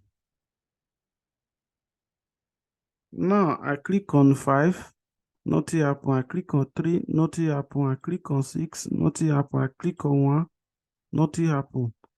I click on 1 again, nothing still happen.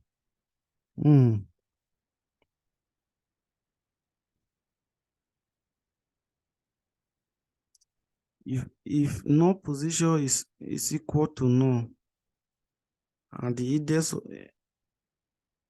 no index is 1.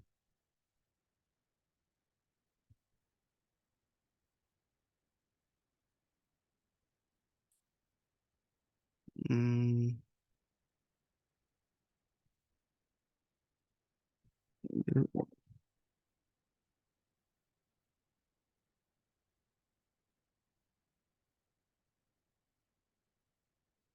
mm,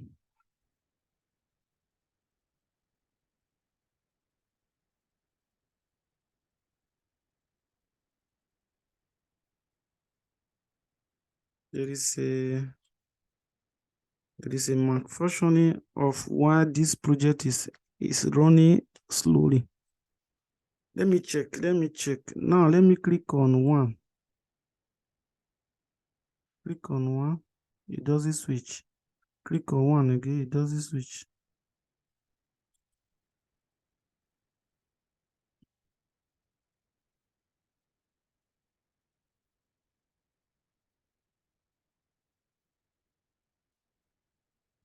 Mm,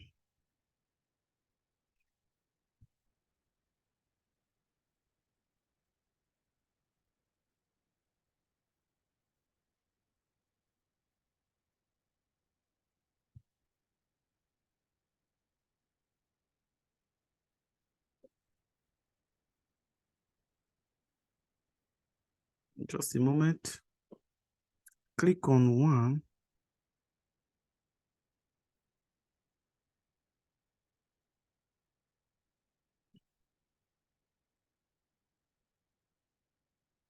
Let me change this non position because it was giving me error before.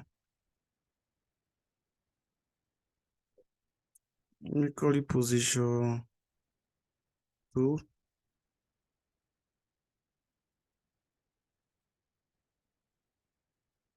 Index 2. In this case. Then I will call it the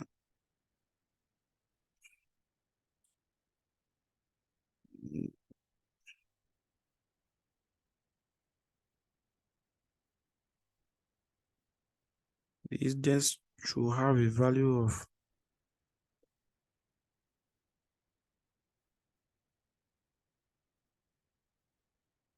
index 2 should have a value of position 1.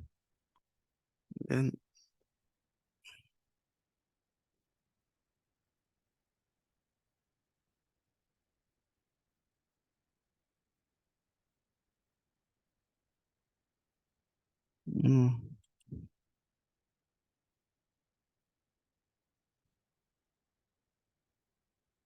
index 2. Index 2 should have a position.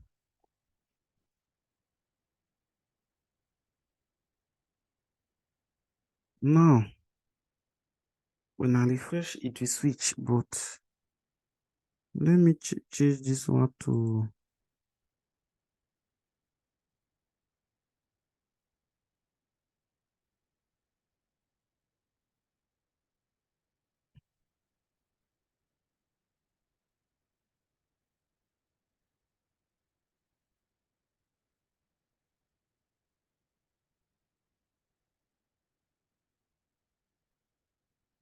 no position doesn't exist. If position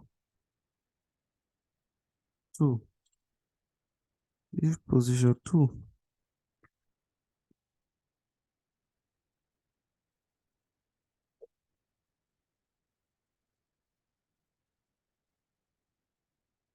position 2 is no, and we click on it.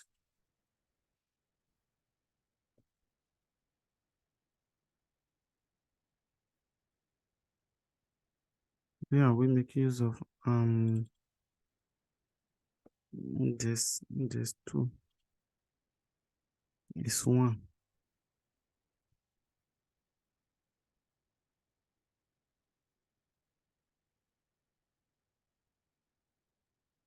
Now, I think the project is running, the program is running correctly. Uh, uh, mm,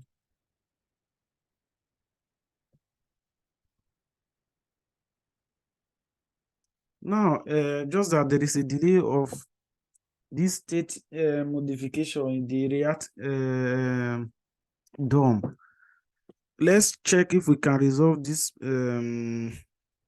by setting another state called, let's call it toggle const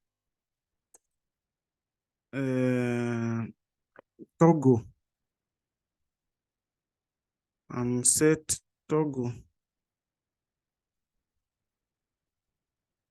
What will this one give us? It will give us a use state of that will be switching from true to false, which means a Boolean state. In this case, I will use set toggle to run another state changes so as to make the project to take effect quickly. Then I will use set toggle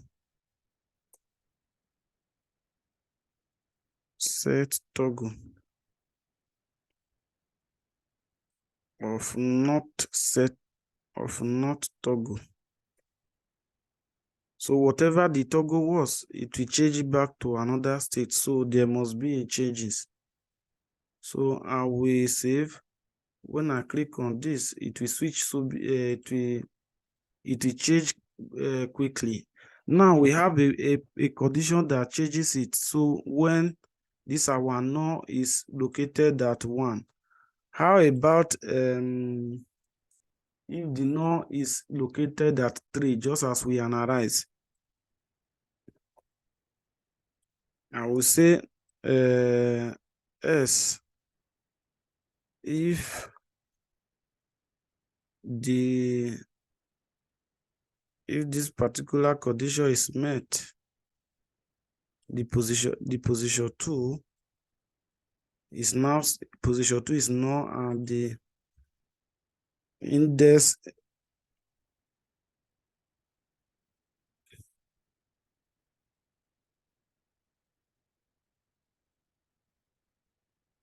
I think we can also use or here and index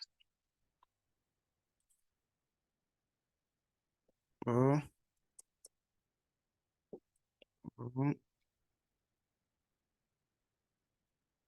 index 2 is equal to 3 in this case.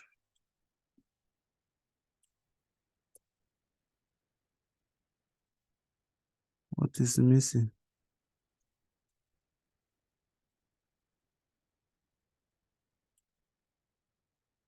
No, let's see. No, if I click on Let me first of all change the state. Let's just write another number here and save. Then I'll change it back to null.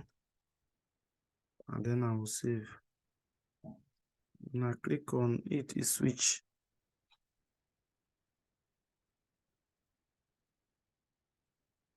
Then let's return it back to where we can click on 3.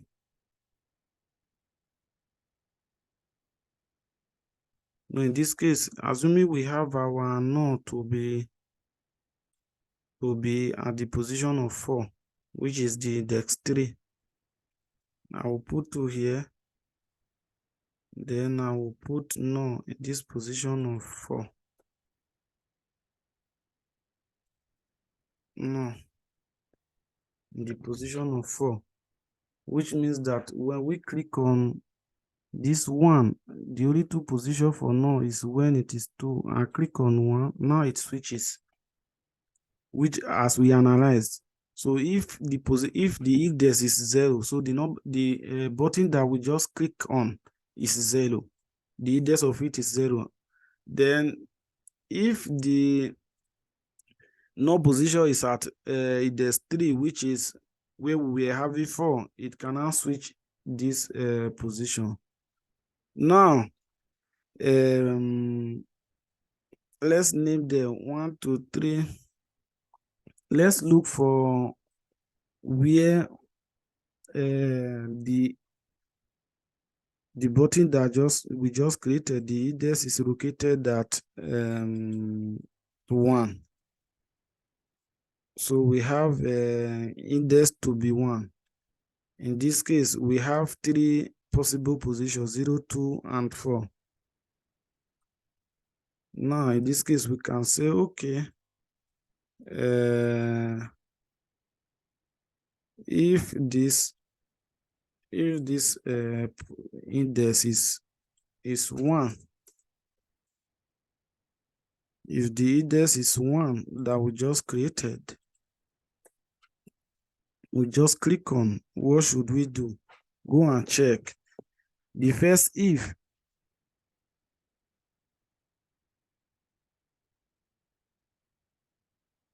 the position now is now null, then what should we check? We have 3 possible location for our index. The first one should be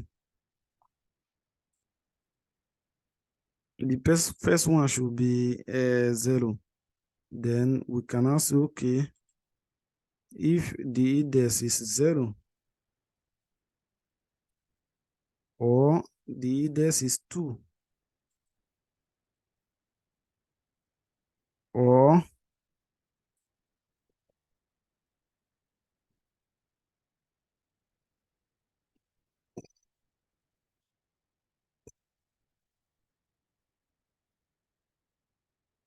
index is 4, what should our program do?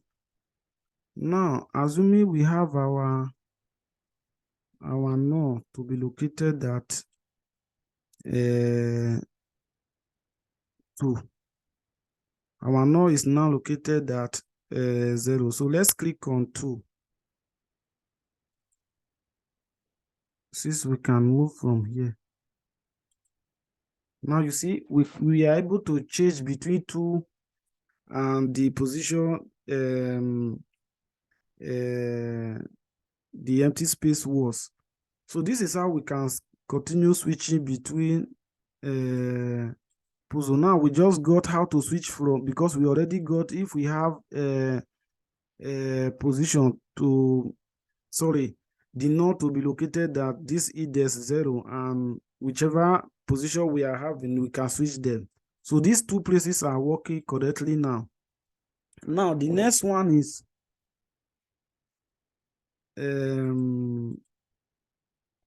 what next?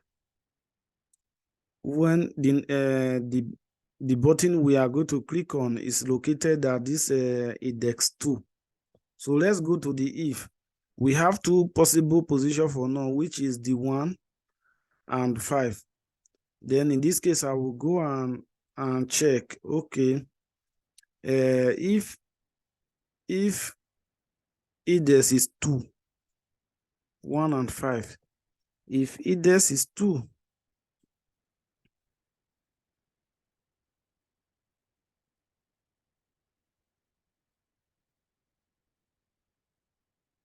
if index is 2, if index is 2, what will happen? Index is 2. Then check if our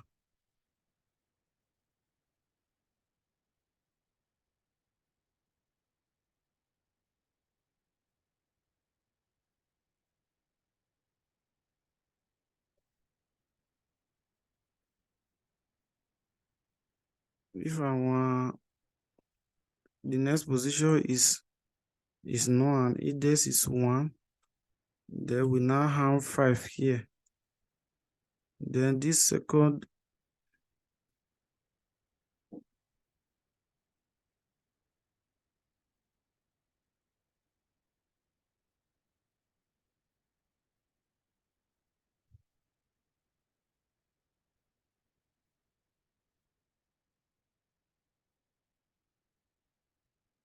now we have when the null position is located at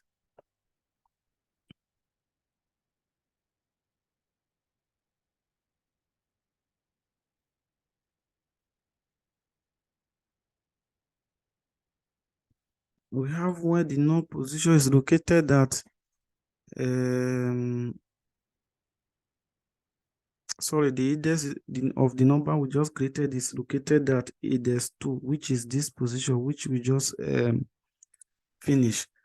Now the next one is we can be changing them to see the changes. Assuming we have null to be at this position of 6. Let's take 6 to be null. Then write 6 here. Then when we go ahead and save, so anytime we click on 3 based on the code we just give, it will switch. Now, because it's checking where the button we just created is located. If it's this 6, then it will go ahead and look for wherever the null is located. And if the null has this position of this index 1 and 5, or index, depending on the condition we give, it will go ahead and work correctly. Now, for now, we have not decided what will happen. I think we have to 1, 2, 3, 4.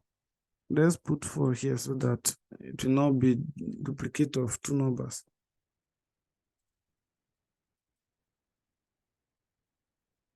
Now, what happens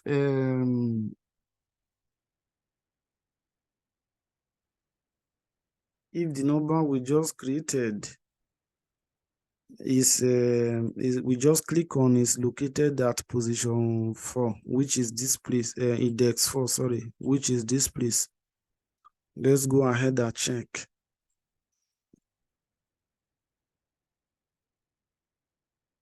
Index 3. Let's continue.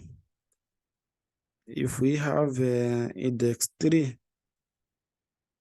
our index 3,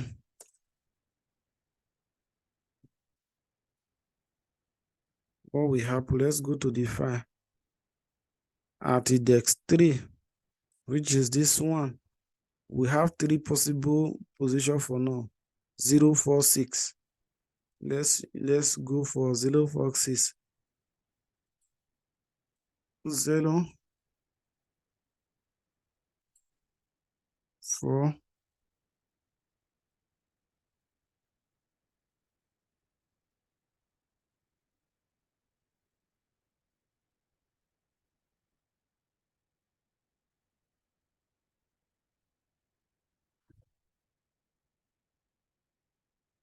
6.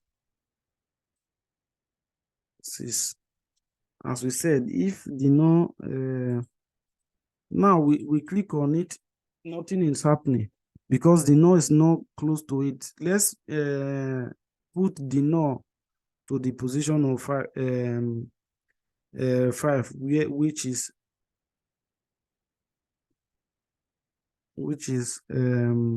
position of this 5, which is our index 5. Sorry, let me check.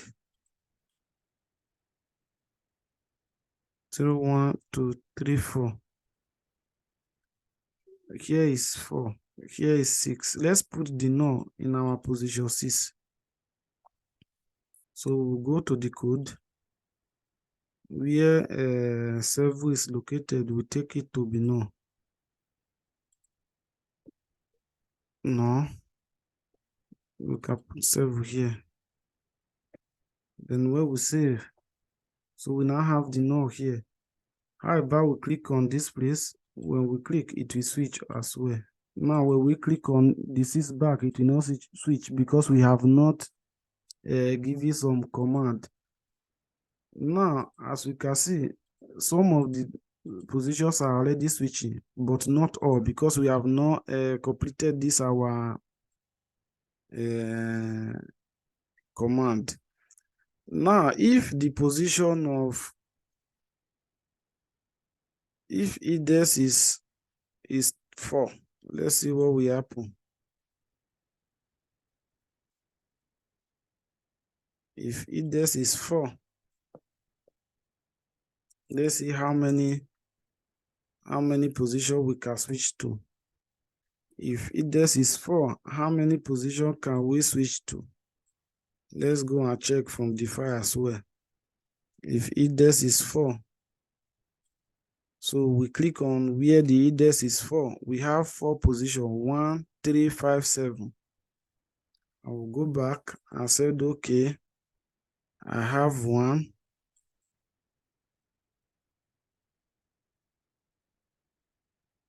1, 3, 5,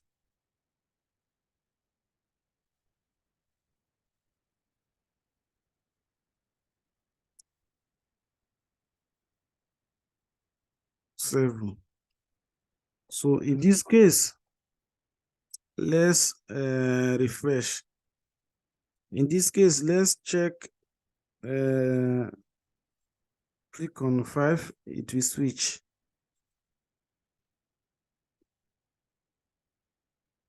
Till now, let's put our node to be at this position of 8 so that we can check where the index was 4.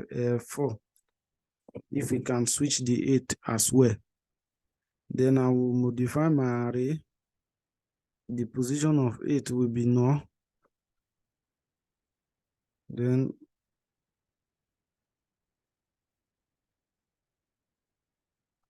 just a moment.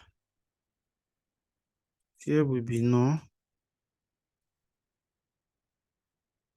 Here will be 8. Then when I click on 5, let's see if it will switch. Now, successfully, it switched to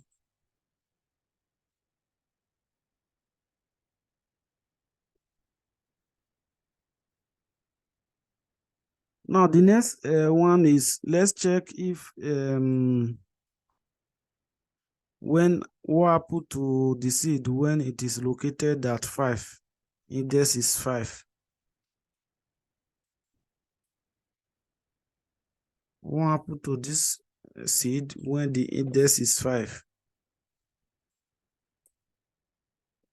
I will click, I will save. Let's go and check.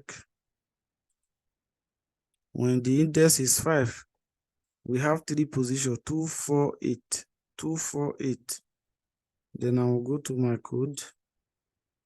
When it is 5, we have 2,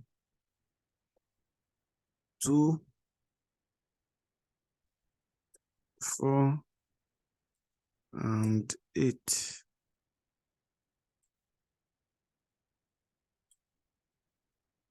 Then I will save. Now 0, 1, 2, 3, 4, 5. I will click on it, this 7, to see if it will switch. Now successfully is switching. Some places are already working fine, not all, but this is how we switch from between our,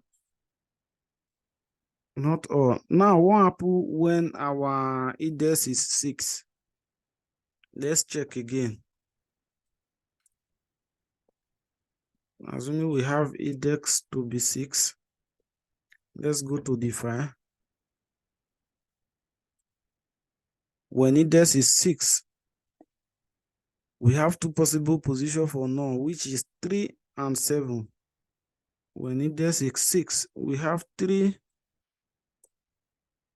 here and 7 here.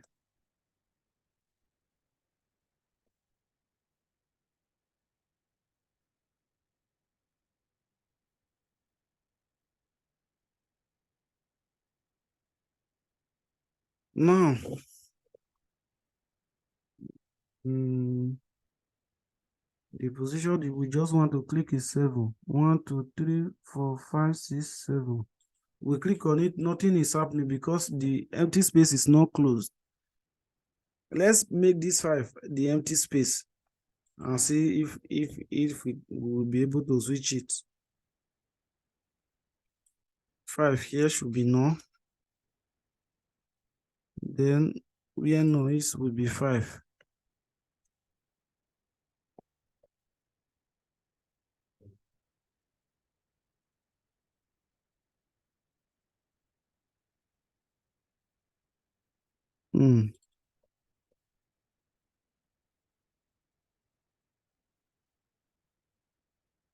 The last position we click on was where the index is 6. 1, 2, 3, 4, 0, 1, 2, 3, 4, 5, 6, which is this when 8. Then let's change the 8 back to null. No, not 8. Let's change 5 to null. No. Then not to 5, so that the empty space will be closer. I will go ahead and save. Now let me click on 8. Now 8 was able to switch successfully. Some places are already working.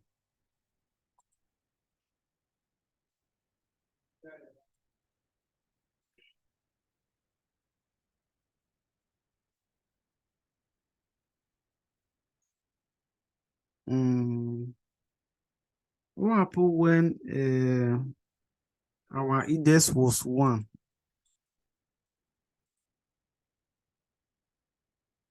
Our index was 1. I'm clicking on 5, it's not working. Index was 1.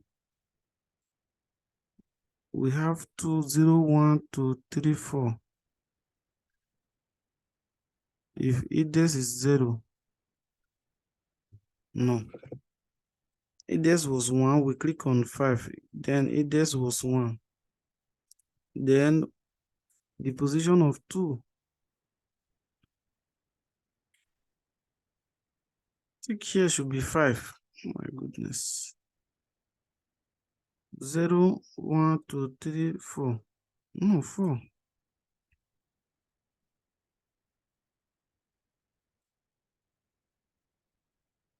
Hmm.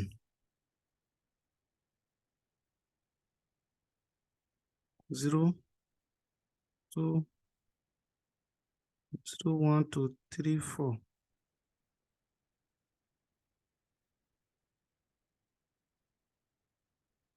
Ah, index 2. Index 2.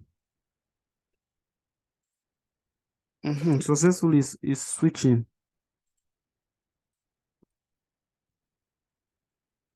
Now let's check what happened when the index was 7, because when I click on it, it's not moving. I click on it here. It's not switching to the empty space. Let's go ahead and check what will happen when the index was 7. So I will copy this if. I will go ahead and check what happened when the index was 7. Go to the file back, and when index was 7, we have 3 position for now, 4, 6, 8. So I will go ahead and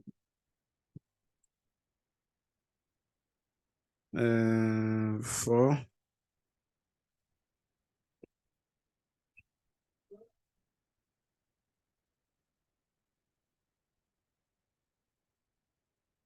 6, 8. Then I will save. So let's click on the 8 and see if it will interchange. Now it's interchanging. So the last position is when the button we click is at index 8. So every other position, they should be working fine.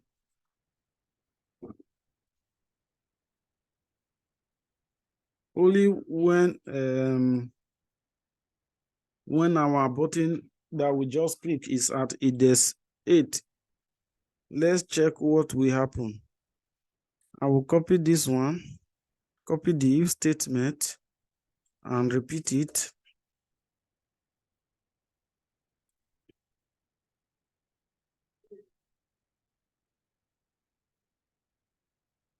And we'll say 8. Then go to the file again and check the condition that we have there. We have only possible position for now, 2 possible position, 5 and 7. So in this case, we have 5 here, 5, and we have 7. So we delete this order, then I save. When I click on 4, now it's switching it. For now, the puzzle game is working fine because we have all the possible position all the possible position for the the number that we just click and what should happen. Assuming that at the beginning, this game was this scatter, and we have to arrange it in a way that the null should be at this position of 4. And every other number should be in order of 1, 2, 3, 4, 5, 6, 7, 8. Let's try and rearrange it and see if we can do it together. Or first, 1, I will go ahead and put this one here.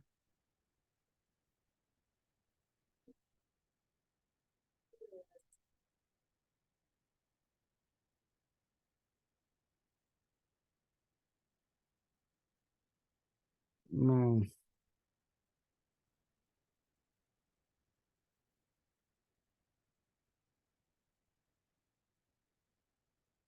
Let's see.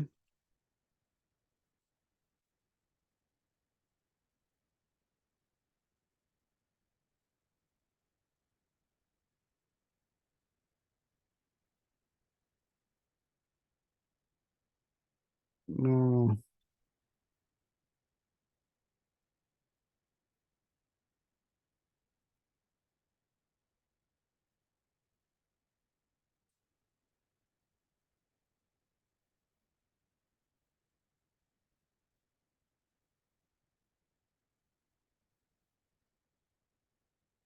This is how we now start rearranging. 1, 2, 3, 4, 5, 6, 7. I think we are having only one odd here. 8 is located at where 7 should be located. So the game is for the switching. I think we are good to go. Every other thing remains is just the styling and which message should be displayed after we are able to arrange this game successfully. Then I will first of all try and give an array like this. so that it will be easier for me to quickly rearrange. Because there are some array that are not formed. There's no way you can arrange them that you will have the number in ascending order. Let's do it like this. I have the no.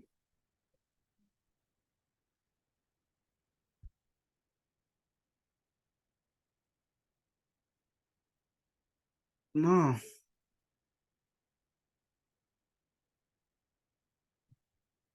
let me try something different. Let me try a different array and see how it will come up.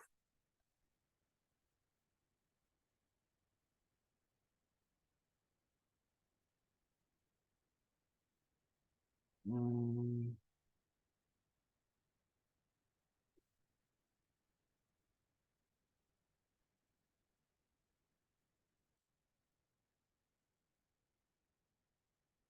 no, I will use an array like this.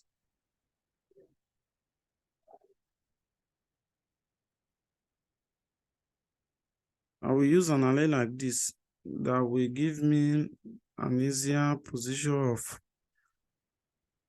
Now, assuming we have just as the previous game we created in a way that when we have click on the start button, the puzzle game will look like this. I will click on 5, click on 1, click on 4, click on 7, click on 8.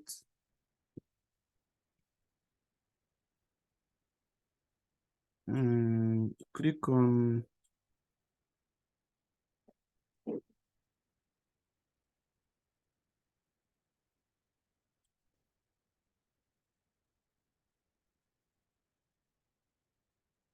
click on 5, click on 6, click on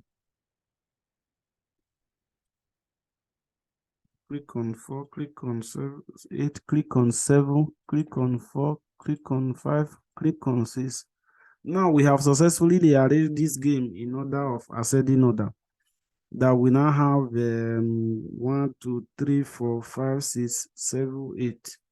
So this is how you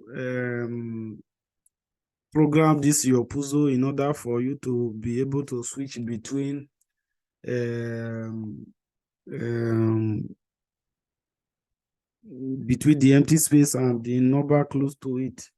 So assuming that we want to do some styling, and another thing again is I think I have to add for now is just the message that we will get whenever we are able to arrange this game successfully. And this should tell us that, okay, this should be able to tell us that or have some how do I say it?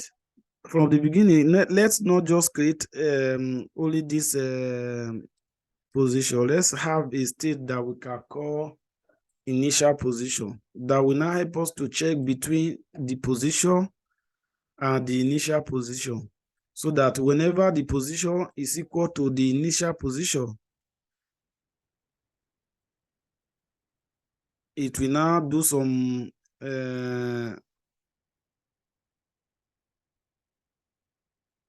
comparison between the two. Initial position set init position.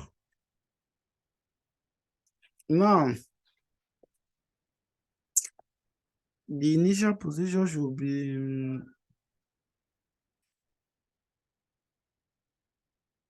then we should also have another state that we know that if we have clicked on this start button,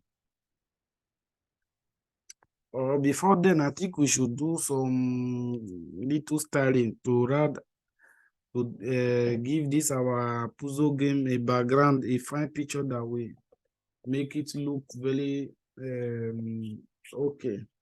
Now I will go ahead and download one picture of a puzzle, or I have something similar in my computer already, so I can save it from my desktop computer. Then I will copy this image. Let me copy an image. Then go to my puzzle game folder where I'm working on.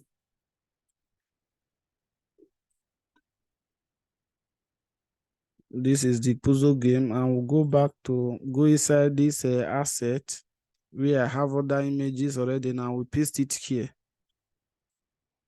So I have this image that has a background of a square box. Now I can go back to my I renamed this to be puzzle back. Just let's check the properties and see the extension file it has. I think we are having a .bmp. So whenever we are calling it, we have to use a .bmp. So I will return back to my Visual Studio Code.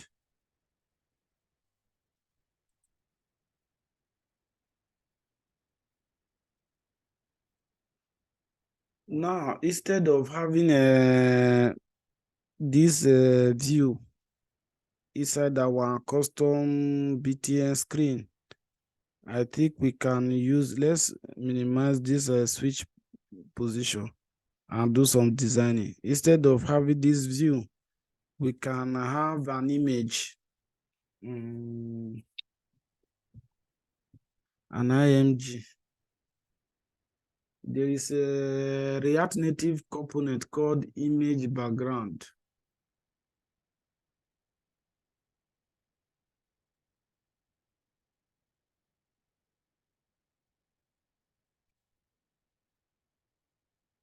That we can import from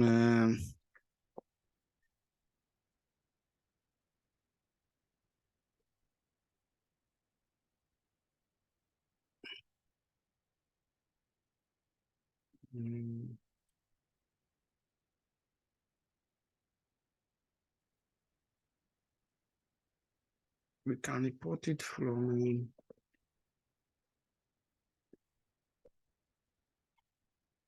React Native. So instead of having this view, we can call it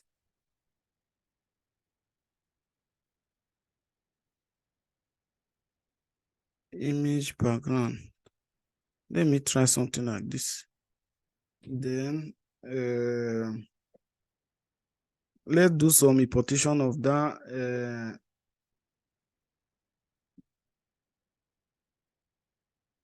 Let's do a resize mode.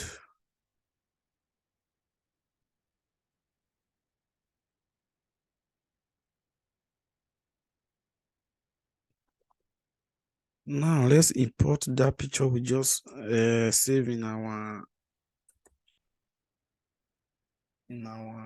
asset. Import. How do we call it? Import. Import. We can call it game BG.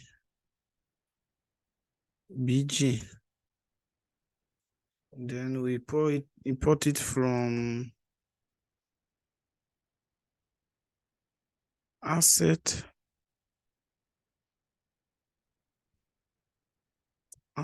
slash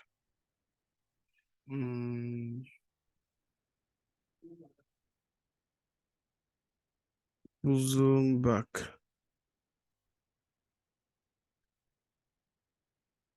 I think back was small letter. .bmp dot b. Let me do some verification. Puzzle back dot bmp. Puzzle back dot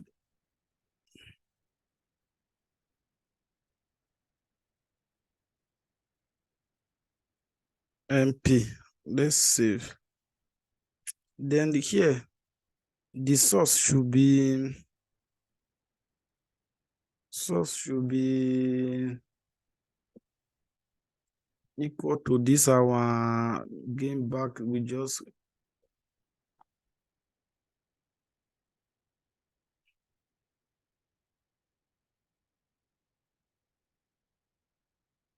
how about we just import it directly? Let's see if it will work like this. Source equal to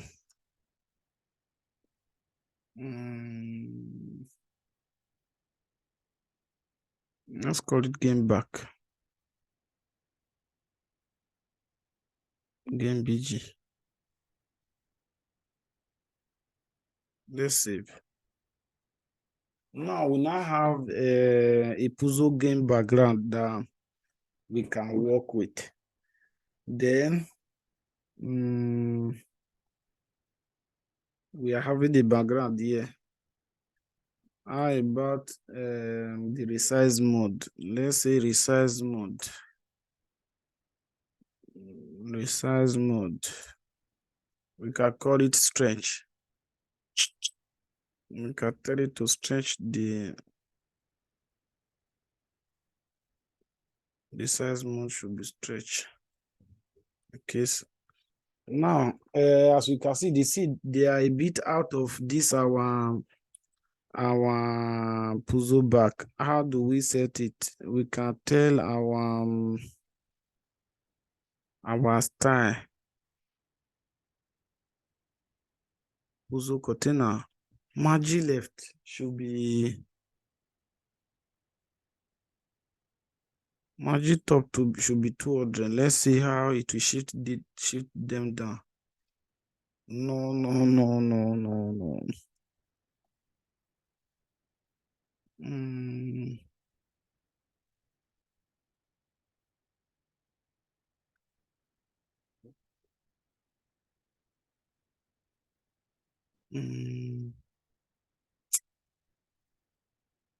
No, not this one. Let's call it 100.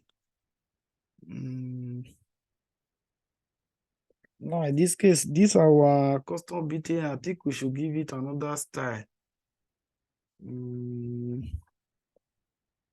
Let's say, let's call it seeds. Our BTNs. BTNs. That is button.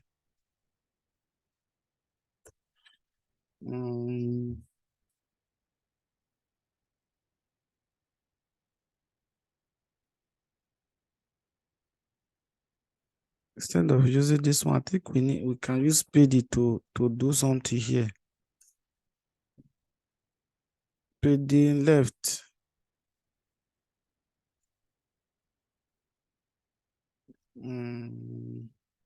But this styling is not okay when the screen is a bit bigger, but we are just trying to manipulate it to get something. In your case, you can you can even use the screen size to determine where this background pictures should be positioned and give it a PD to be setter. Then everything will be at the middle. Then I think we use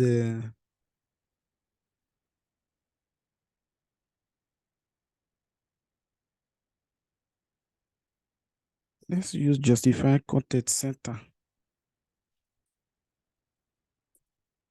Align items. Let's see if this one will work.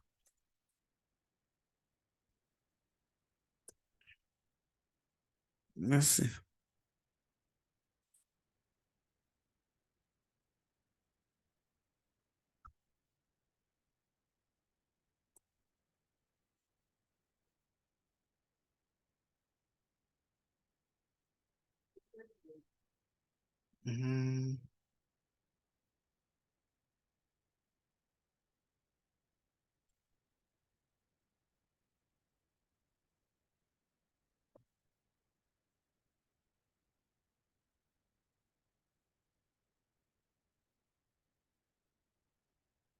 How about we use another view? instead of this direct mapping. What do you think? What do you think? What do you think? Let me use another view here.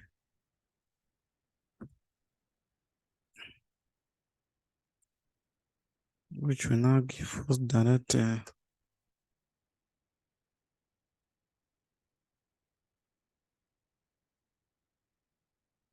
then this view also will be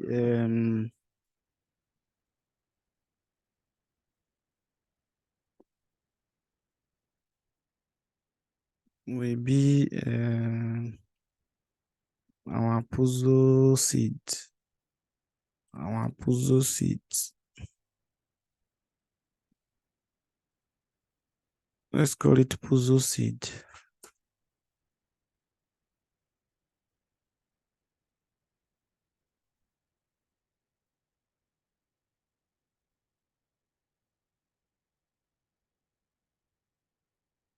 This one will give it a star. As a star equal to stars dot puzzle scene. Now we can now say okay.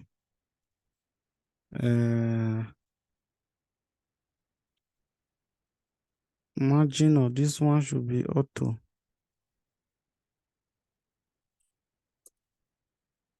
Margin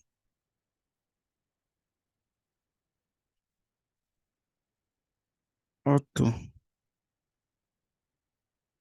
Let's see if we can.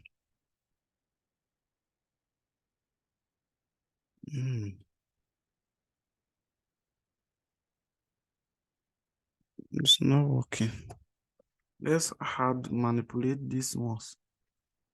Let's say margin left. Top 50.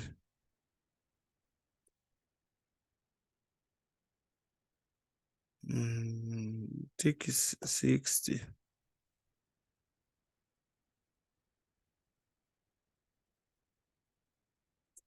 Seventy. Out of 75 or 80.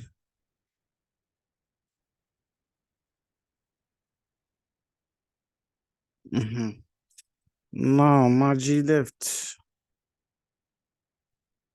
Margin left. I think we are talking of 200. Let's see.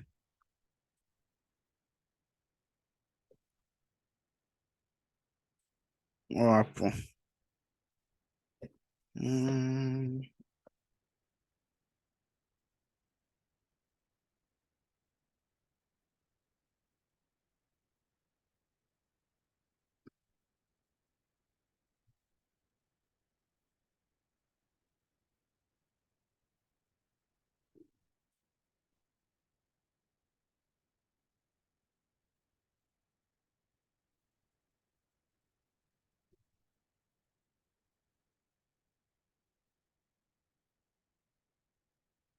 PD left should give us 100.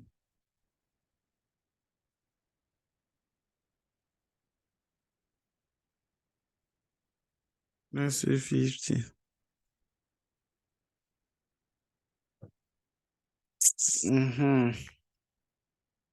Let's say 48. How about we use 45? 43. 40. Nice one. I think we have now set the puzzle game to have a middle or a centered layout just by manipulation. In your opinion, you can choose whichever way you want to do it. You have just seen how I blot the background picture, and this our puzzle screen curtain. I think we can also give it another background instead of having pure white color. White background color. Let's see. It can be the color of our choice. How about we use green just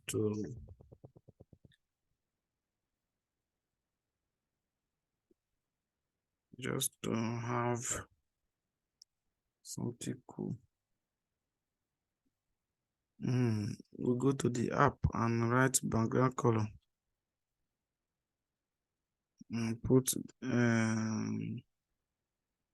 282.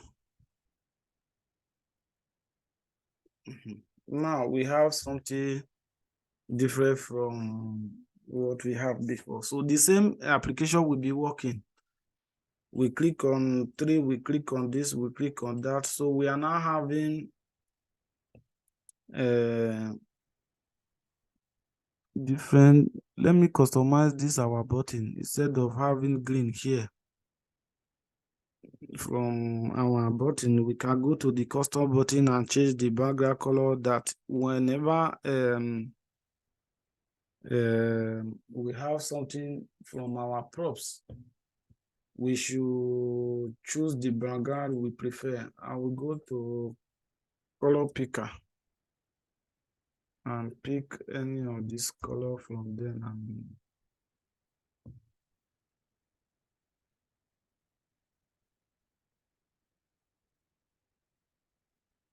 let me use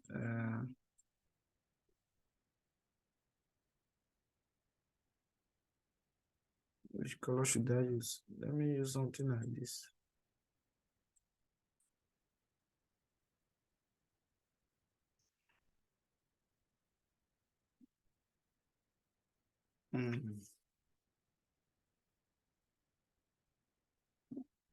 Width and size.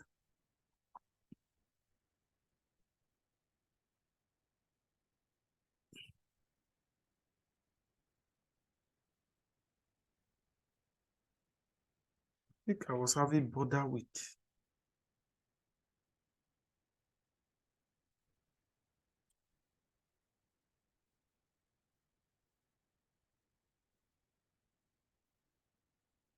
Yeah.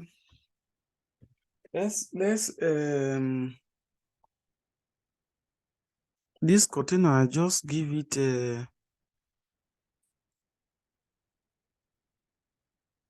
this puzzle seeds. I just give it a flex to be 1. However, I said okay, the flex should be 3. Then in this case, I will have another component or a view which I can now use as start. Other this our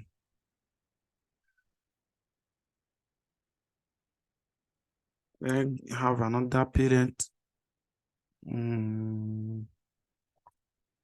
parent view.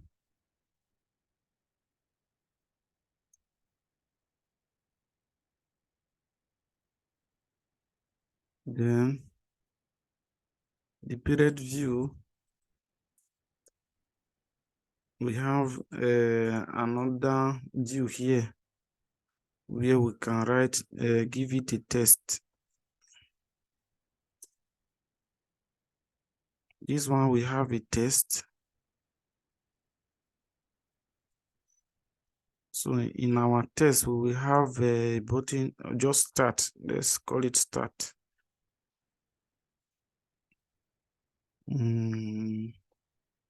Let's save and see. As you can see, we have a little start here where we want to click and we have something just to start the game. In this case, we will declare a state called start. whenever we click on this start, it will randomize this number. Then the state will be set to start, so that when after rearranging them, the program can easily check. If start is true, then it can now print out message. Yes, it's possible when you rearrange or you click on start, or before you click on start, the project is already the seats are already rearranged in order. So in this case, we need a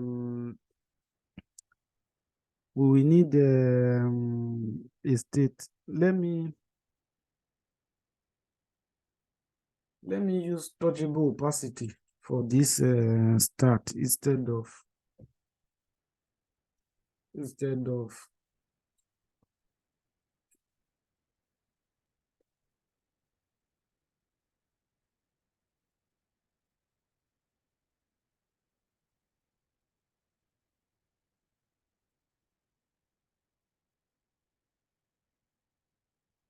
we also give it some styling after. I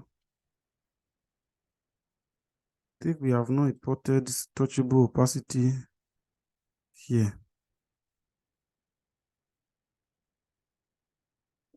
Let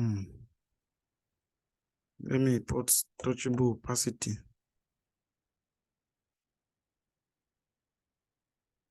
Now let's give it some style.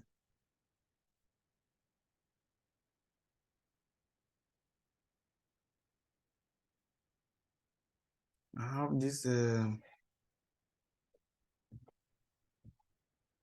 let me call it start from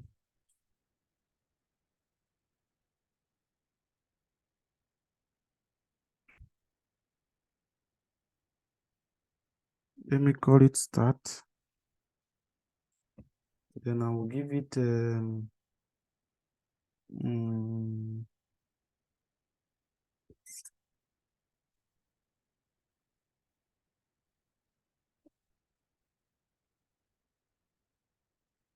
the background color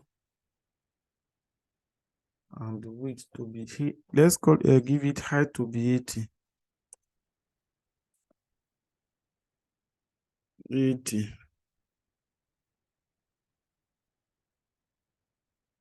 Then width, and I will give it 100.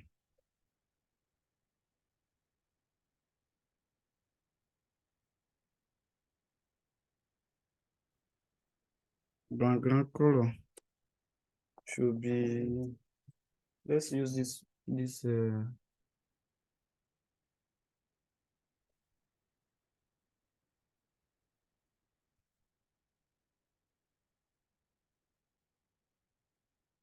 let me use this background color property. Click on save.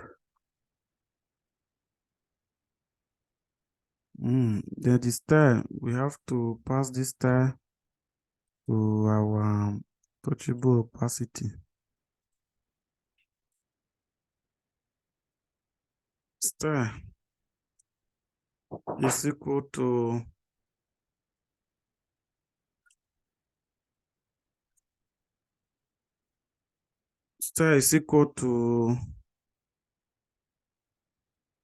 styles dot start. Let me save. We have like the one I used before. I use an image instead of text. Let me use an image here. The source of the image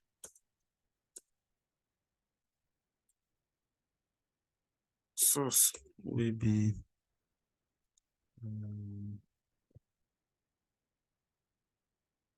let me pick little image of that can post that.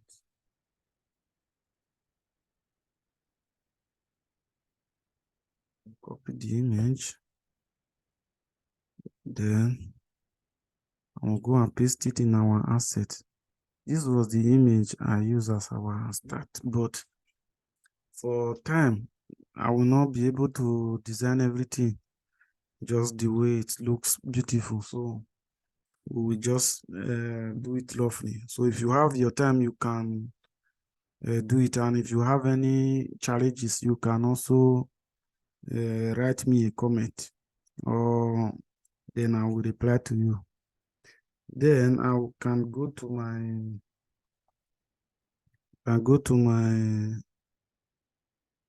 the source of this image and said, okay, I will require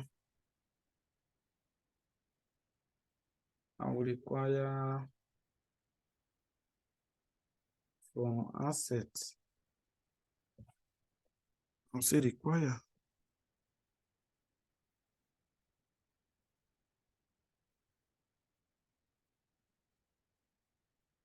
So require.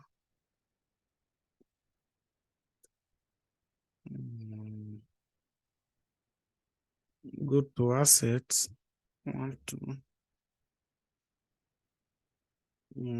assets.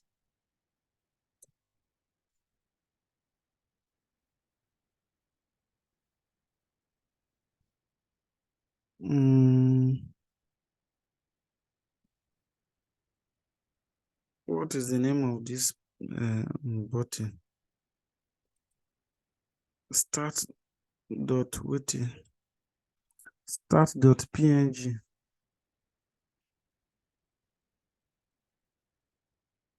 Start dot png. Let's see what will happen. I think we don't need this one here.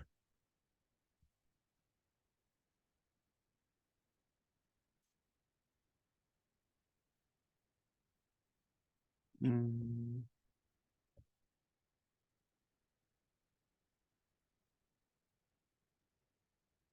Mm.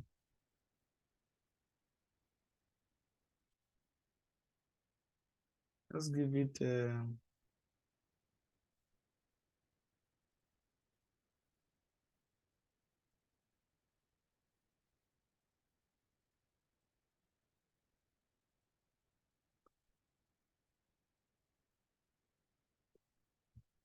mm.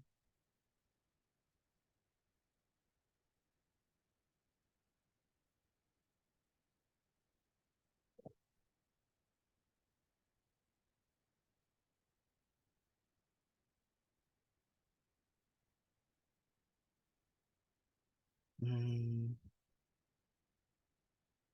When we click on start, nothing will happen. Then we can use the on place from here. I said, okay, at any time on place.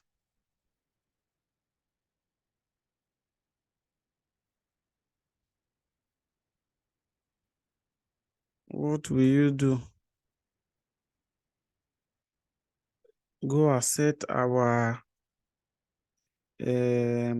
positions to, assuming we have these our positions to always start from the order of this our target pattern 1 2 3 4 5 6 7 8 no, assuming we always have this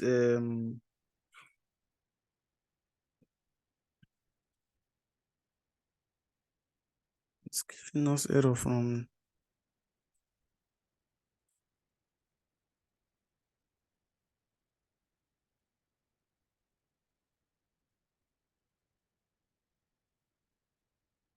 let me just pass empty string here.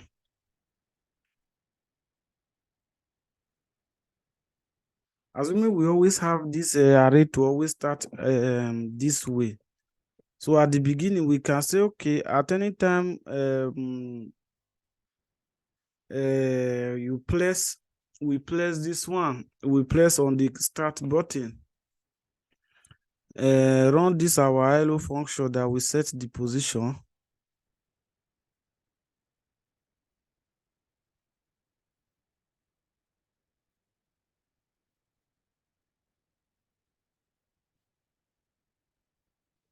Check. Run this arrow function. Then we always set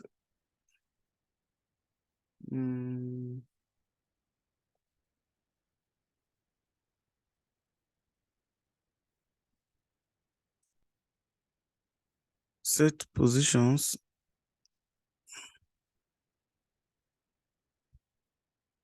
Should be a different array.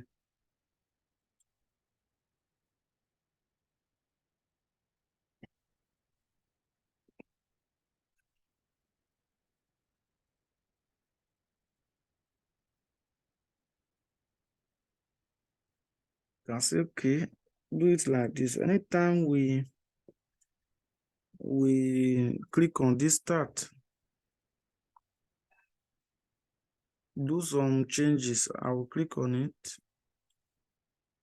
There is nothing change. Set. I think we need small letter set.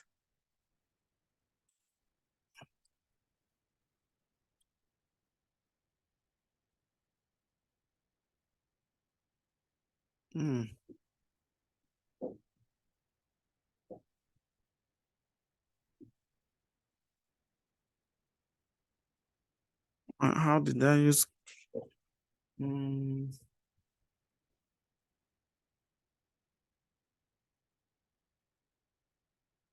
We're having issue with this.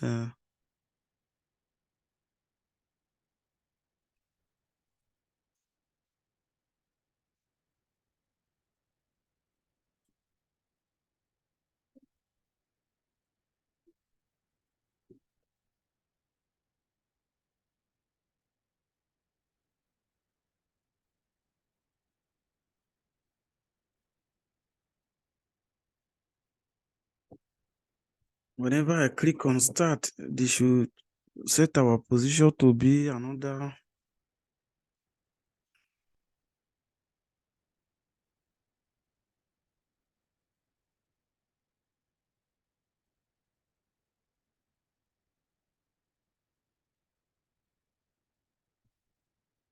It's on error on press, not on progress.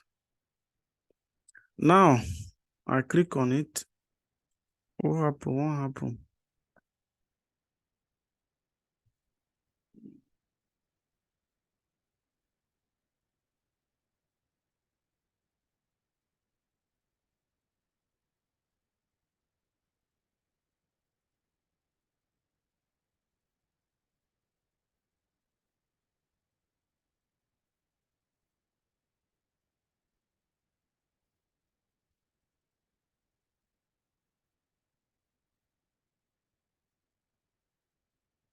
This should not be a problem.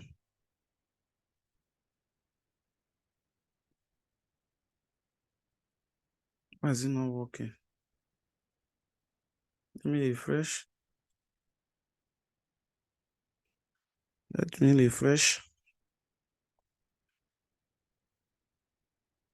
Click on start.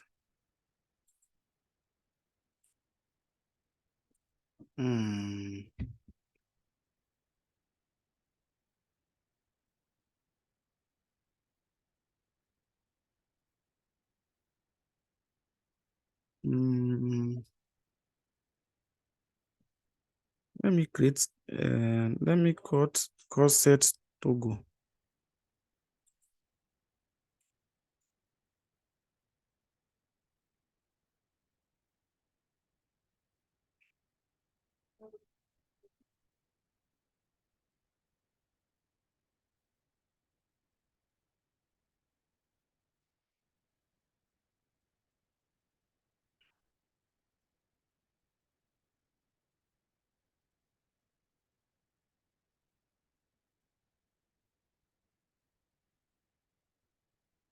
Then, because at times when set toggle of not toggle,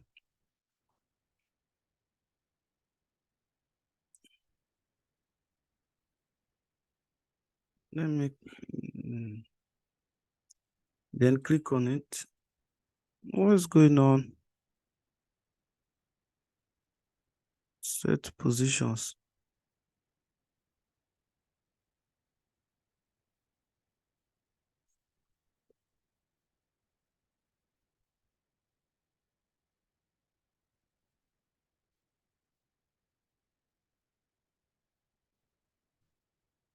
Even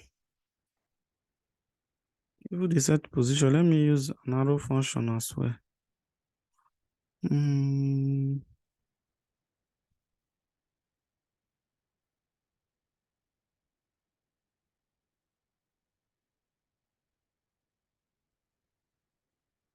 Now, I will click on it.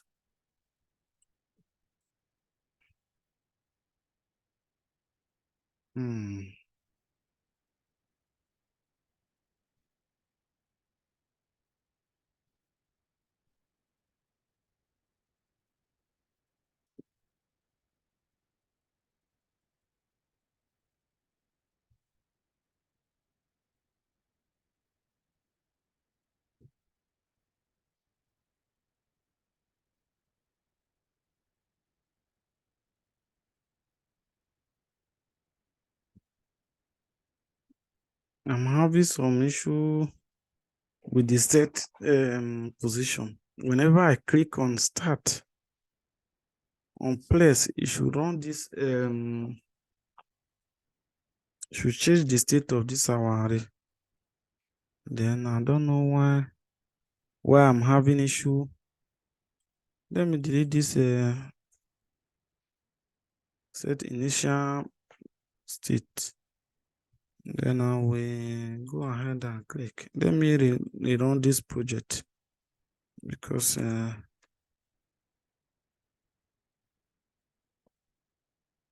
me restart. Because at times React will start.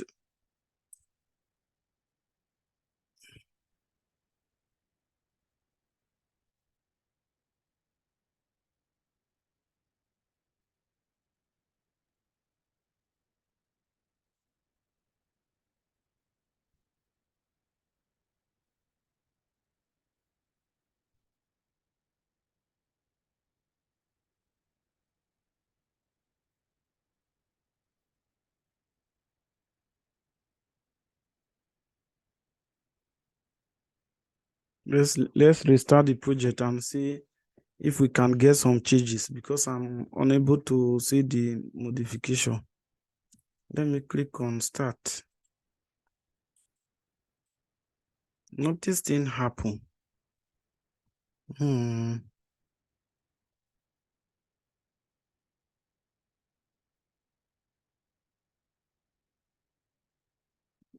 Whenever I click on toggle,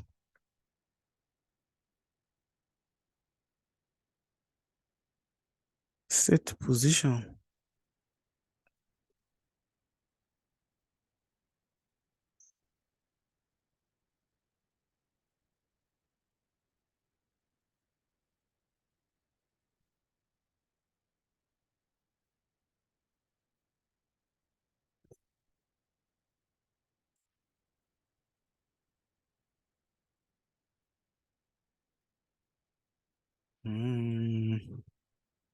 Our start button is not taking effect. On press, on press, on press. Let's alert. On press console log. Console dot log.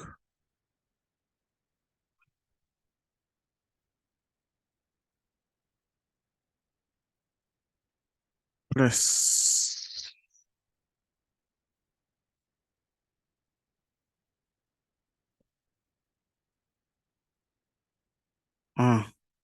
Which means that this I mistakenly passed the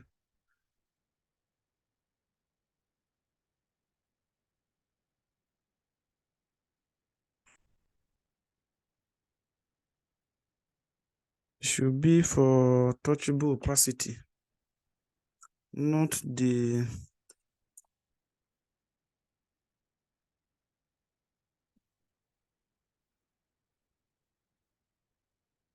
not the image.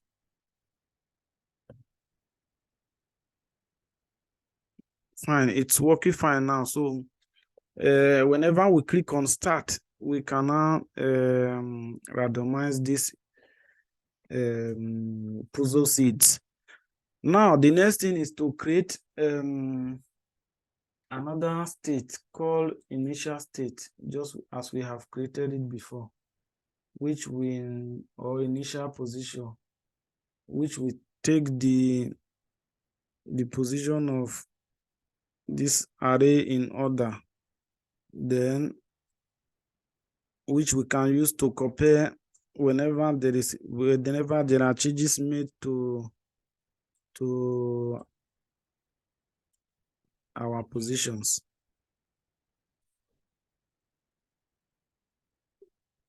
Now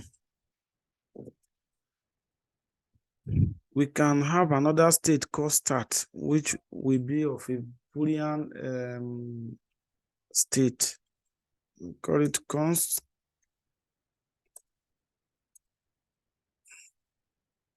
start set start. Should be equals use state of false. At the beginning, we have this use state of false. Then set the use state to be false. Whenever we click on start, we can change the state to be true. So in this case, when we click on start, we can set our start to be true. So I will go to our start button. Here I will say set start to be true. So in this case, our game already have a state that is reading or telling us that we have clicked on this start button. So what will now happen after we finally rearranged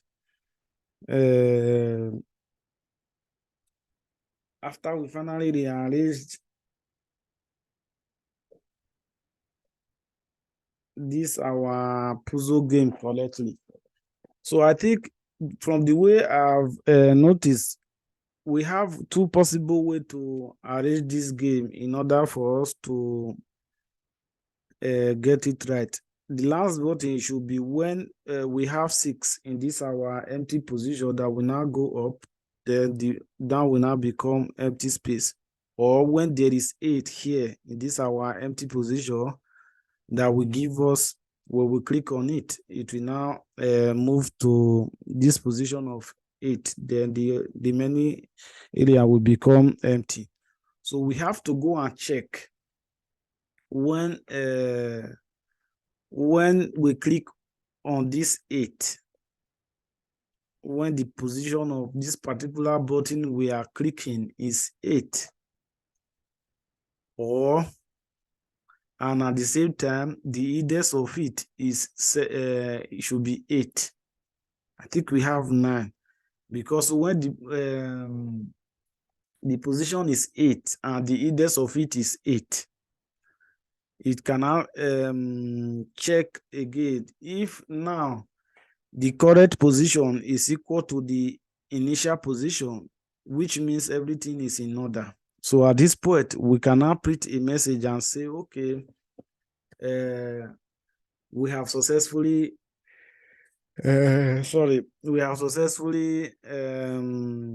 arranged this puzzle game. That was the message I wrote. Nice, you have completed the puzzle game. Let's check the message. Switch. Let's declare a function, call it MSG, that as at when we finally click on this our button. So let's go to switcher, position switcher. When the index is 0, so when we click on index 0, we cannot complete this game. So except we click on this when the button is at index 8, which is this index here, which I just explained. So let's go and check. Okay, anytime they click on that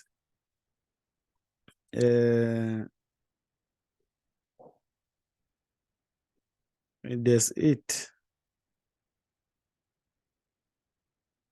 you should check our MSG.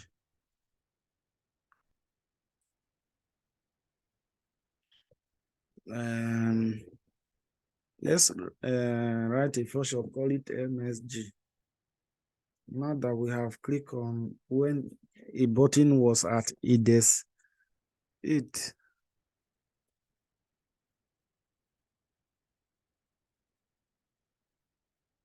they ask if the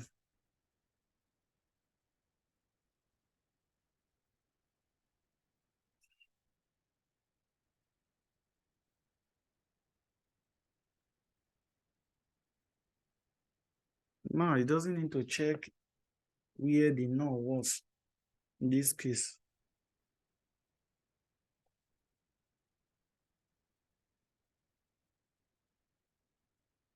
Let's first of all code this MSG first. Let's declare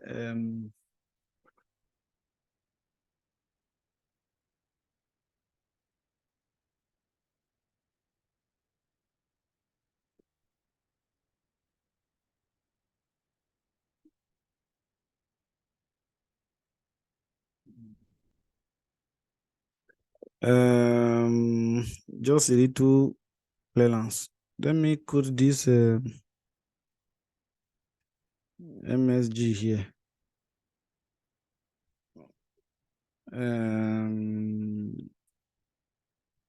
Const MSG should give us an hello for sure that we return us a message. How do we check if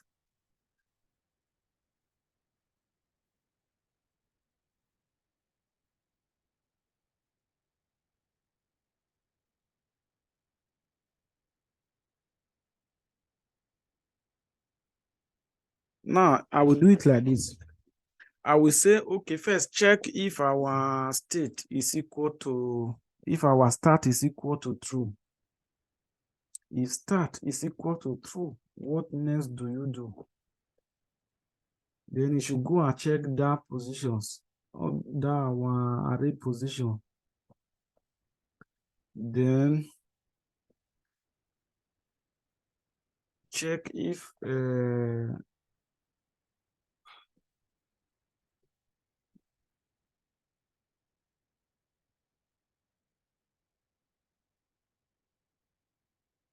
yes, in this case I will do it like this.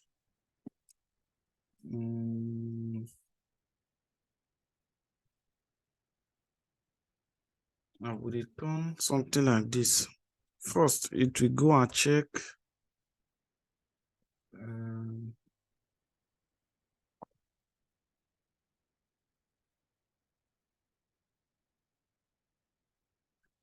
if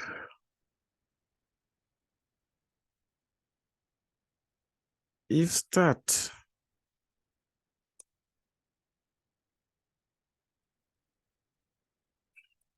what will you do? Go and rub through all our our position. If the positions they are equal to all the elements in our position, they are equal to the element in our initial position, then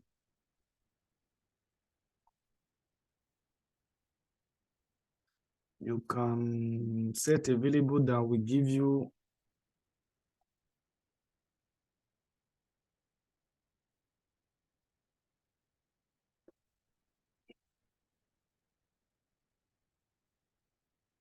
the message. Let me do it this way. I will declare a variable called count. counter. Let me set it to 0. Then I will rope through our position for let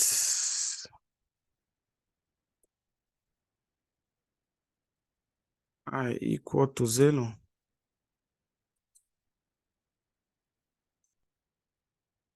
I less than positions of position dot length.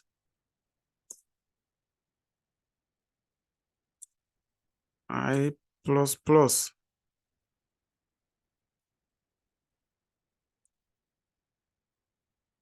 What then will happen? Because this will enable us to go and check all the numbers that are in our positions. If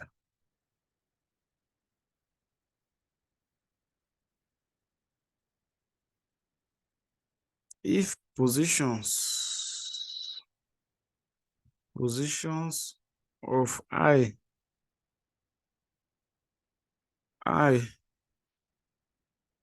is not equal to, it's not equivalent to the initial positions of that I, what will then happen? It should set our counter. It will set our counter to increase our counter. Counter plus plus. So, which means that anytime there is a check, it will always check if counter is incremented. When that means when counter is always 0, it means that everything is okay. But if they are not equal to, there are some differences in the both initial position and the position, it will increase the counter. Then after modify the available counter, it will now check if counter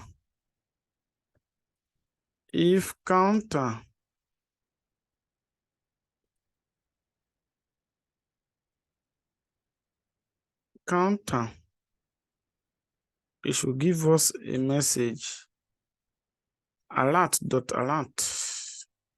That means if counter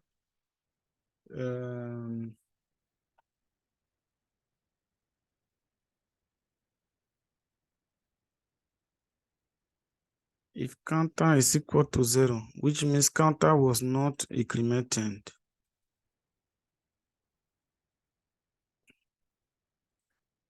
Alert dot alert.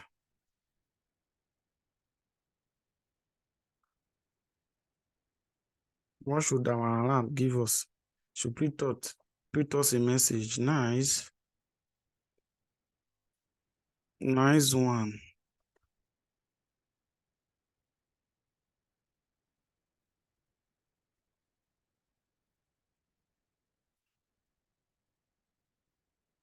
You have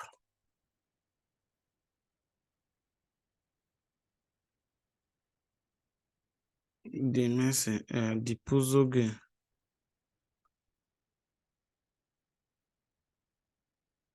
Okay. Now, I think we should check.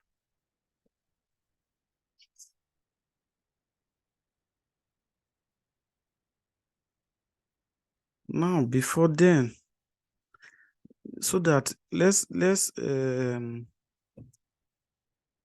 reduce this execution period, because to what I'm thinking, even if we click on another number that will be at the position of empty space, or at the index of 8, it will also run this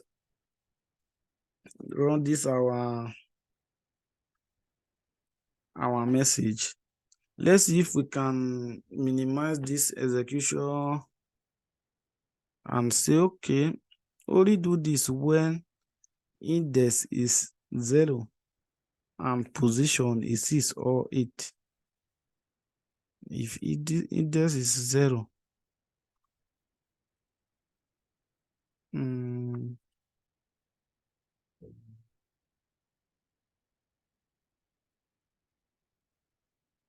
what's going on? Only do this when index is 0. Only run our message when index is 0. When index is 0, sorry, index is 8. I mean, when index is 8, because already it will check if index is 8. Index is 8 here. If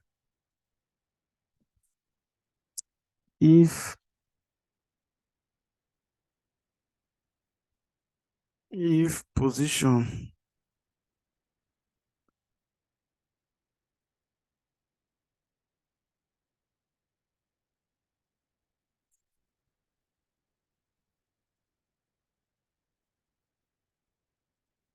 if position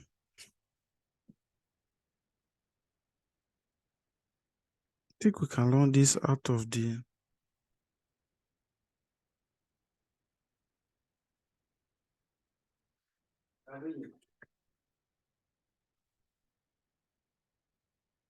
if position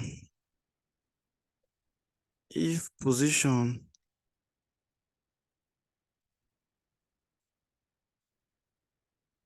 if position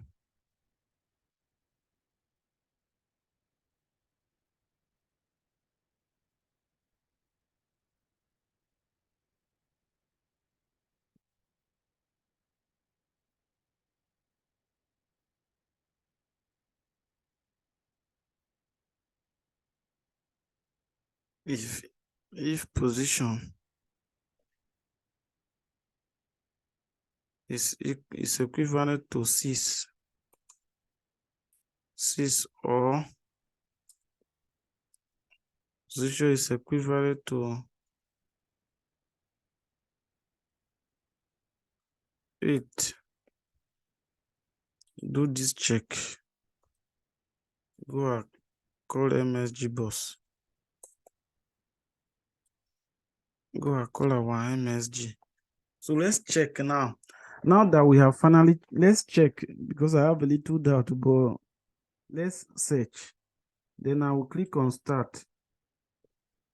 I will arrange.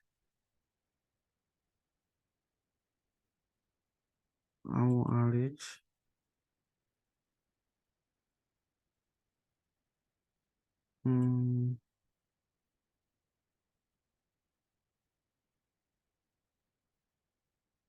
I will go. Continue. Continue. Continue. Click on 4. Click on 5. Click on 6. Alert doesn't exist. I think we should import alert. We should import alert from React Native. Let's import alert.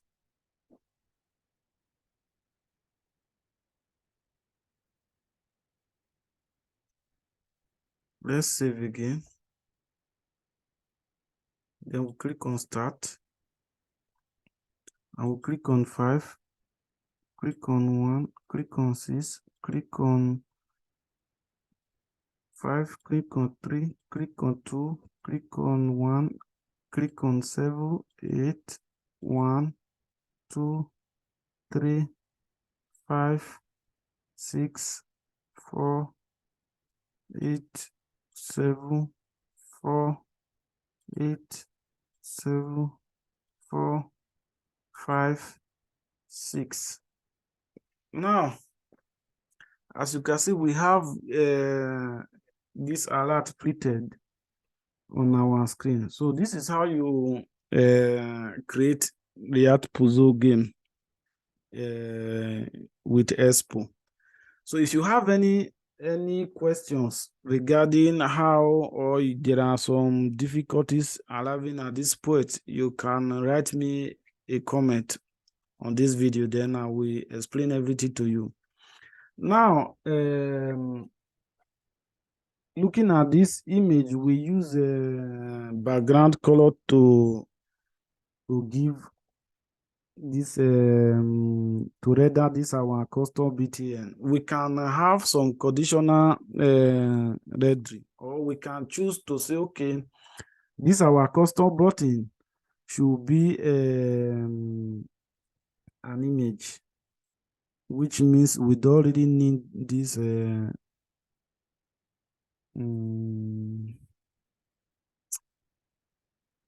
let me try and put those images so that we can see how those buttons look like from the previous application we run before we start this tutorial. I have this button here which I renamed to be wooden. I will go ahead and copy it to my asset folder in our project, which was this one, this button here, which is called the wooden button, which means the what do I call it, the custom BTN, we have a background of this wooden button instead of just a plain color. Then I will go and use this button as our custom BTN. So let's do it so that we have apply some CSS styles and not the less. Then I will, let me see the extension property of that particular wooden BTN. Then it's .png, woody BTN .png. Now I have to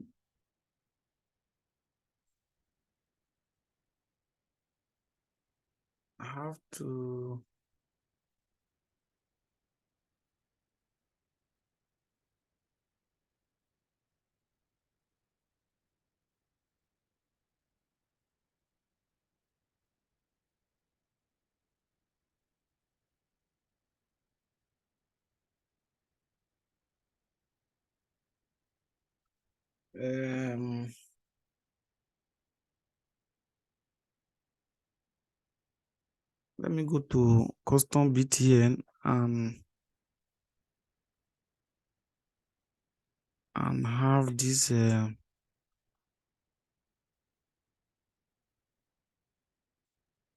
about we use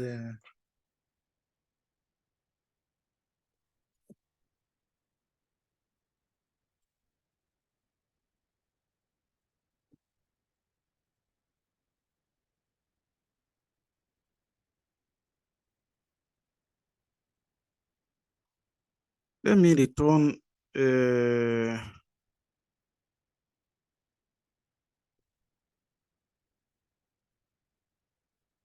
image background.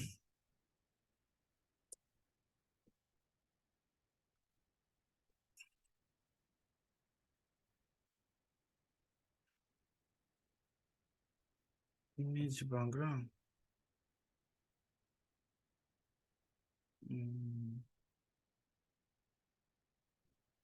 I think I can do it like this.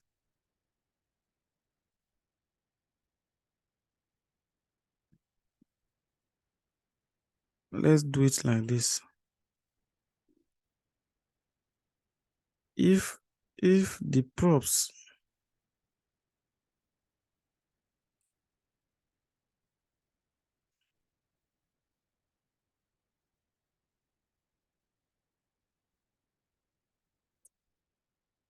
If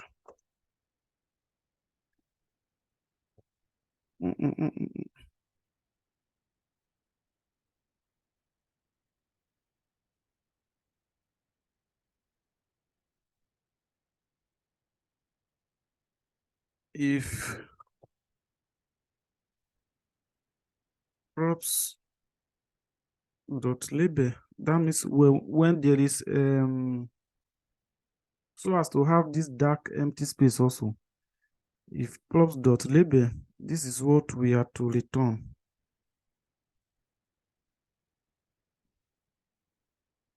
If props dot label, we will have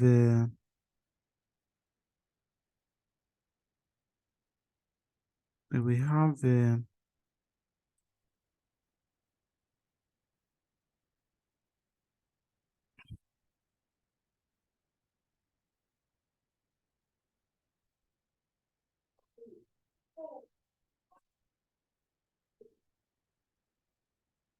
props dot label, we will return s.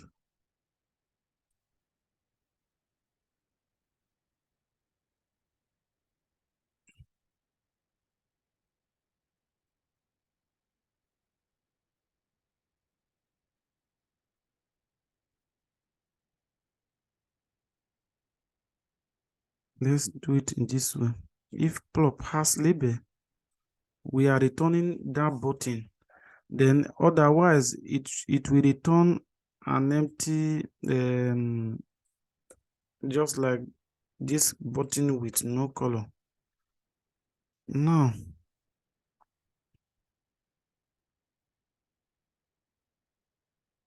this image background, we should have import also. Should give it a source of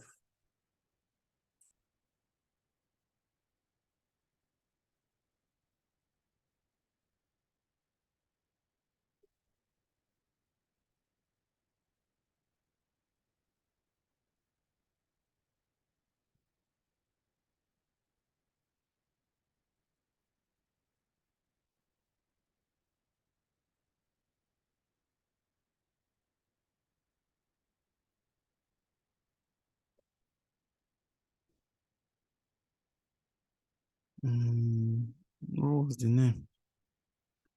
Woody btn.png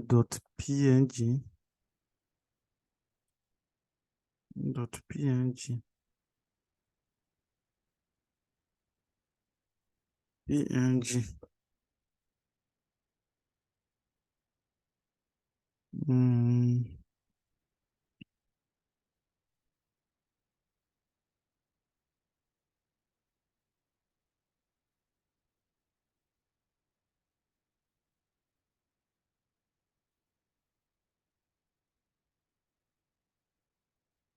Let me see something.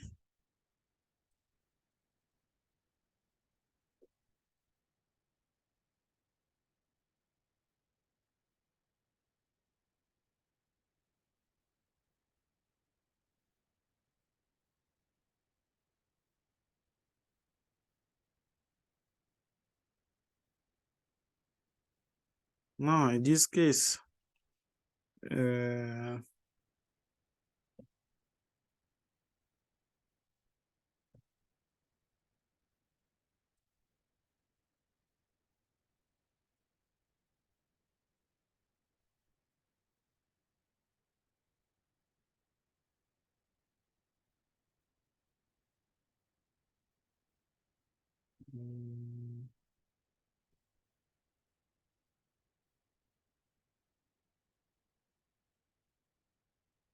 why is it not working?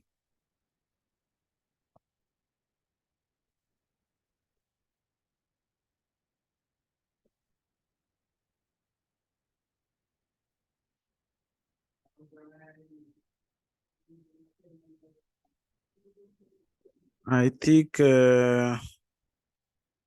we have to use the stretch property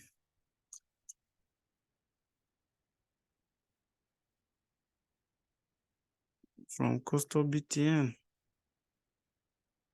Now we have to use the stretch property. The size mode. Let's see if we can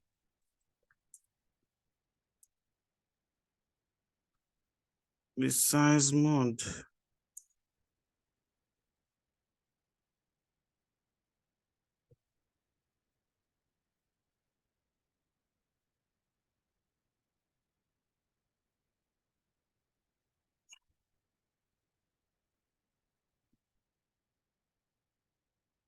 Let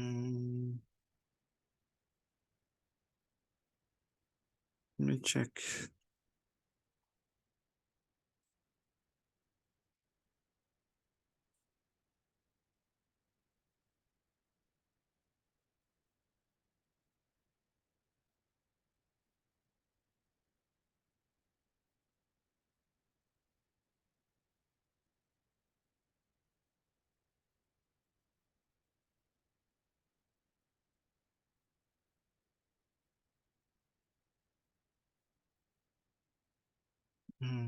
Should we pass height and width? Because I'm having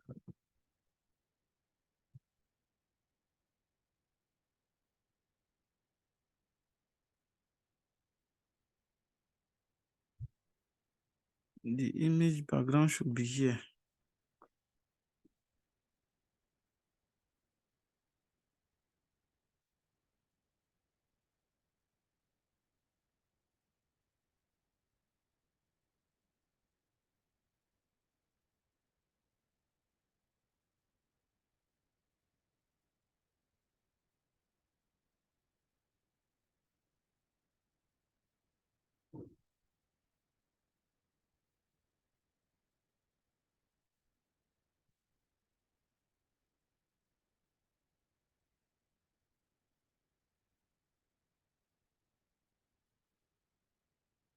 Image background should be here.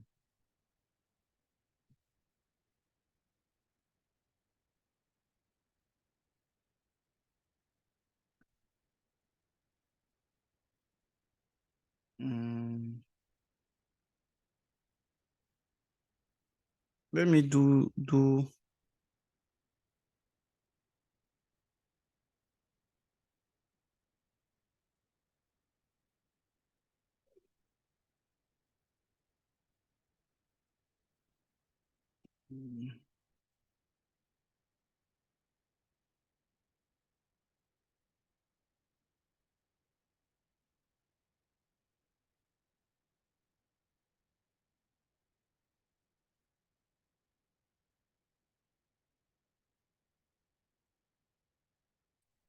yeah, I use container as well.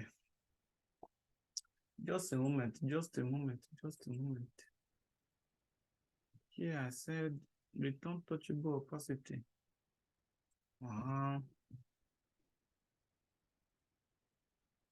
Side puzzle seed. Let me use touchable opacity should be the parent. I use touchable opacity as the parent.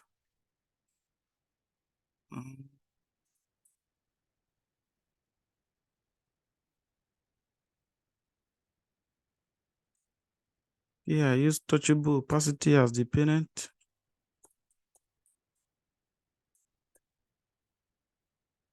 Then container.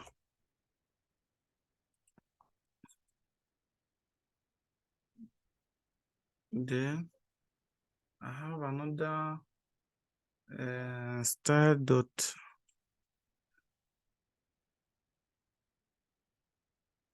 Let's use this styles dot puzzle seed. Because of time, I will do copy and paste. Then I will create this styles dot puzzle.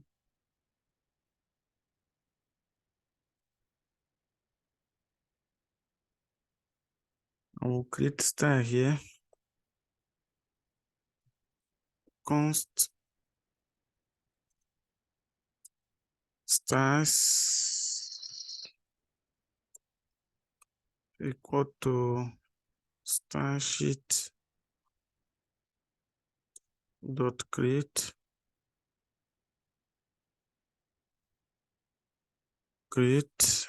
that will give us an element. I will use this seed and we declare to have a flex to be 1. That means it will over take all the space. Flex equal to 1. Height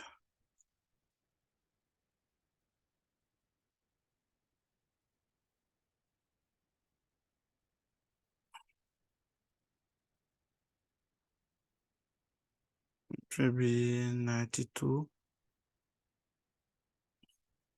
Then width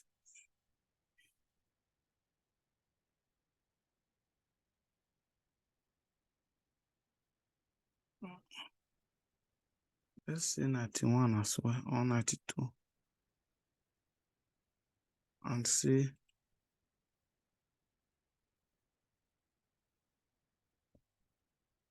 let's import style sheet.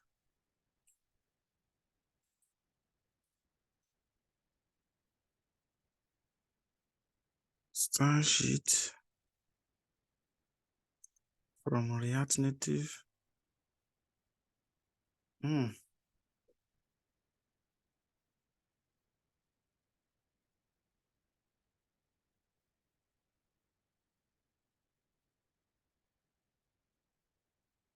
We're having a big error.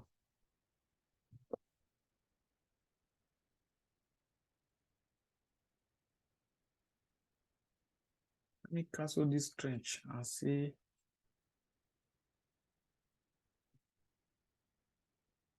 Let me cancel this trench.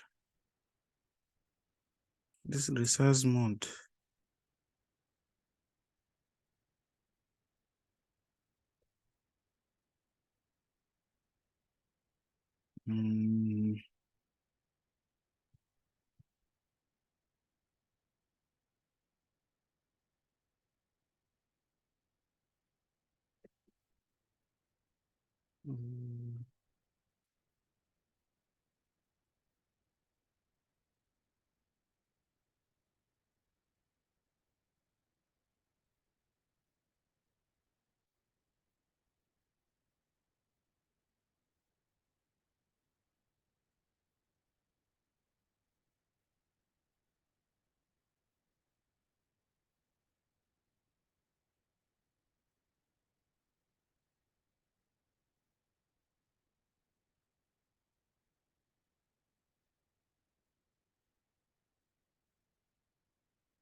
What's going on here?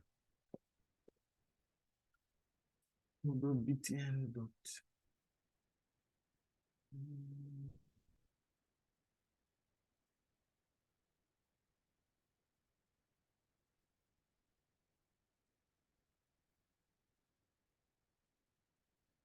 Button.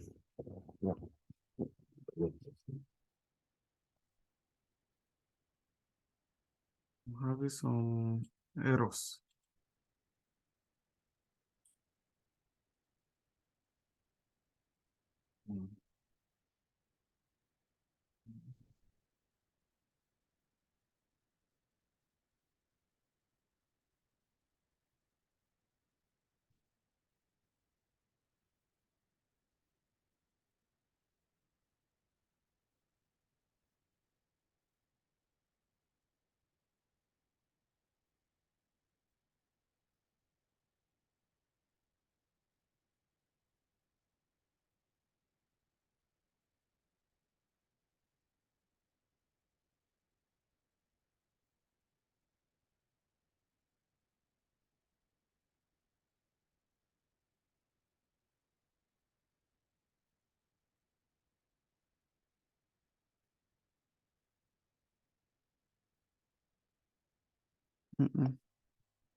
Style sheet does not exist.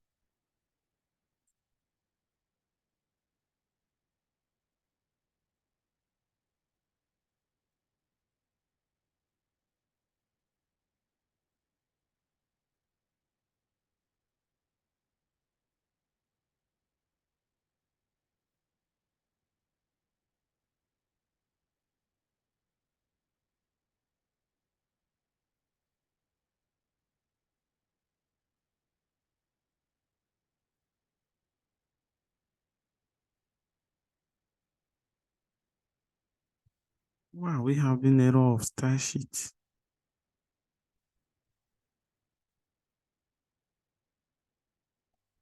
Party.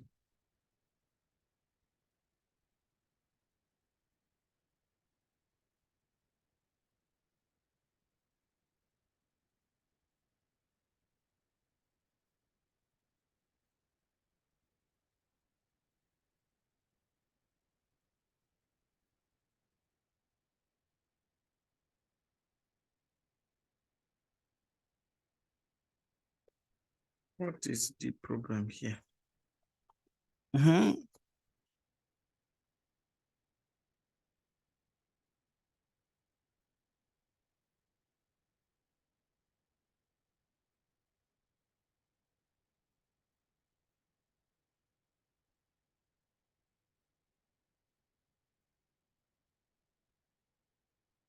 No,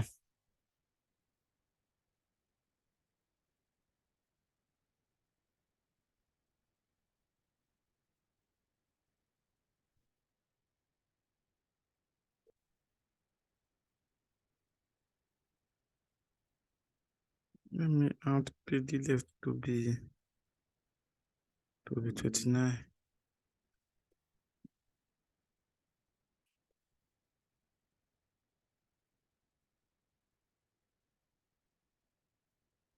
No,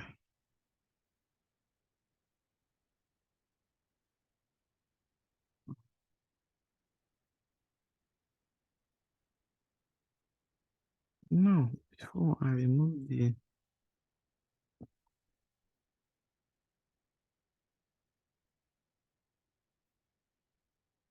if plus dot label.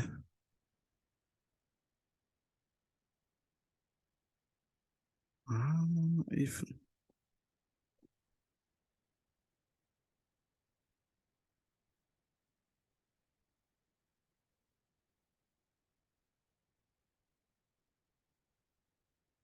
there's an error here, a very big one.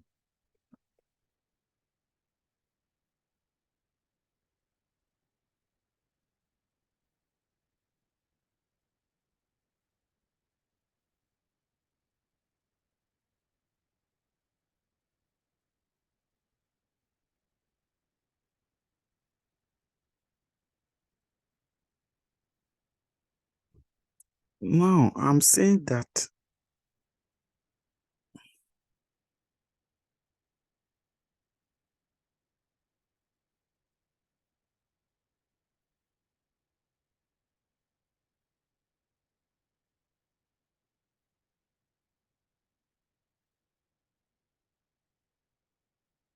hmm,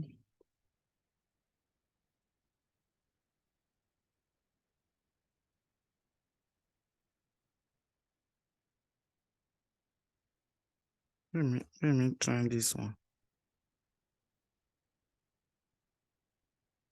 Why this empty space here at the middle?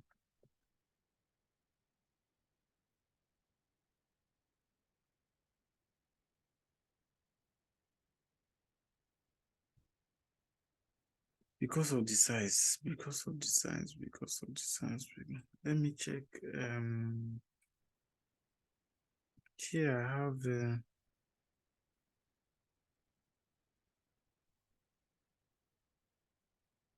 93, 95, 95. Because of the size.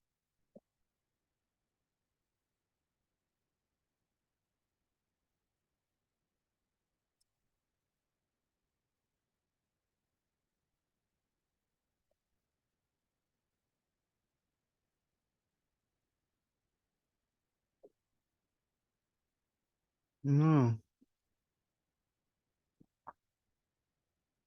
Mm, mm.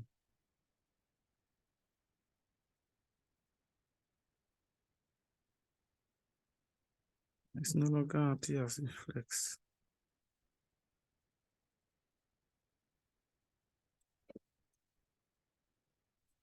Justify content center.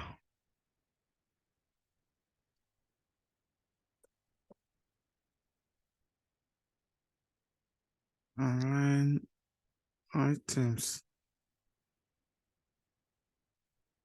center. Let's see.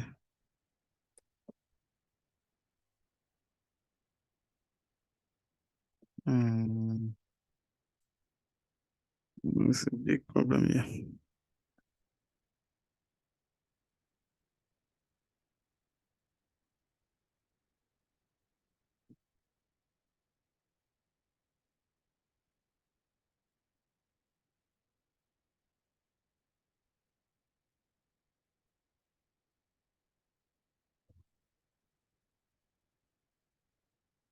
$19.90 font size. I use 90 here.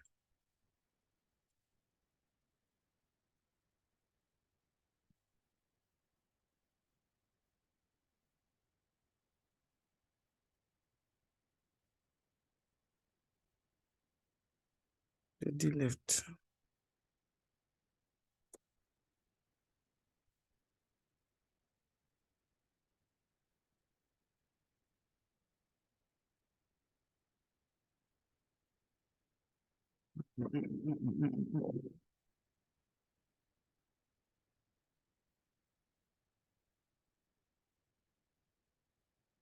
Why am I with this empty?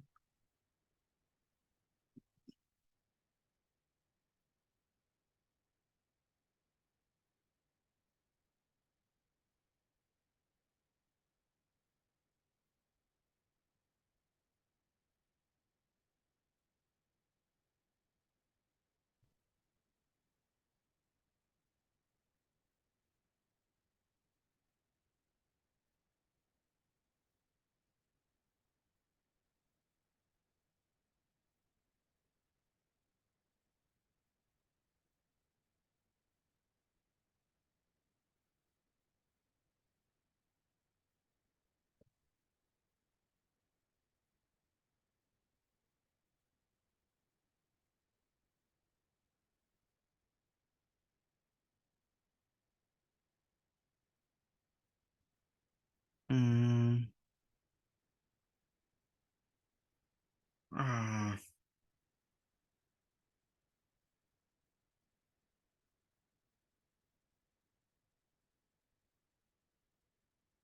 I made mistake here. I was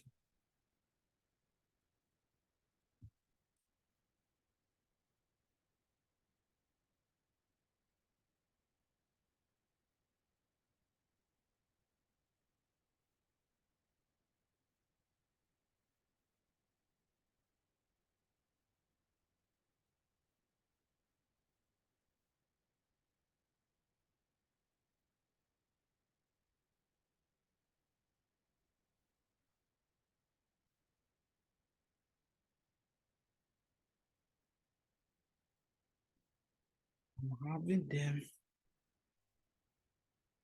I think I will just have to pause this video for another day. If not,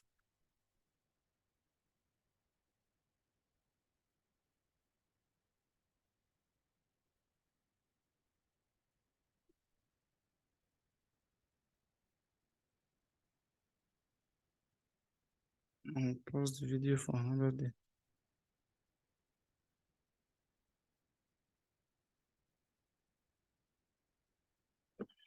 Now, I think for some reason I have to pause the video here. If there's any problem, we can discuss that on comment section. So thank you for watching. If you need any more video concerning games like this of React Native, you can still let me know. I will be posting this video on tutorials.itiptech.com, or you can visit itiptech.com.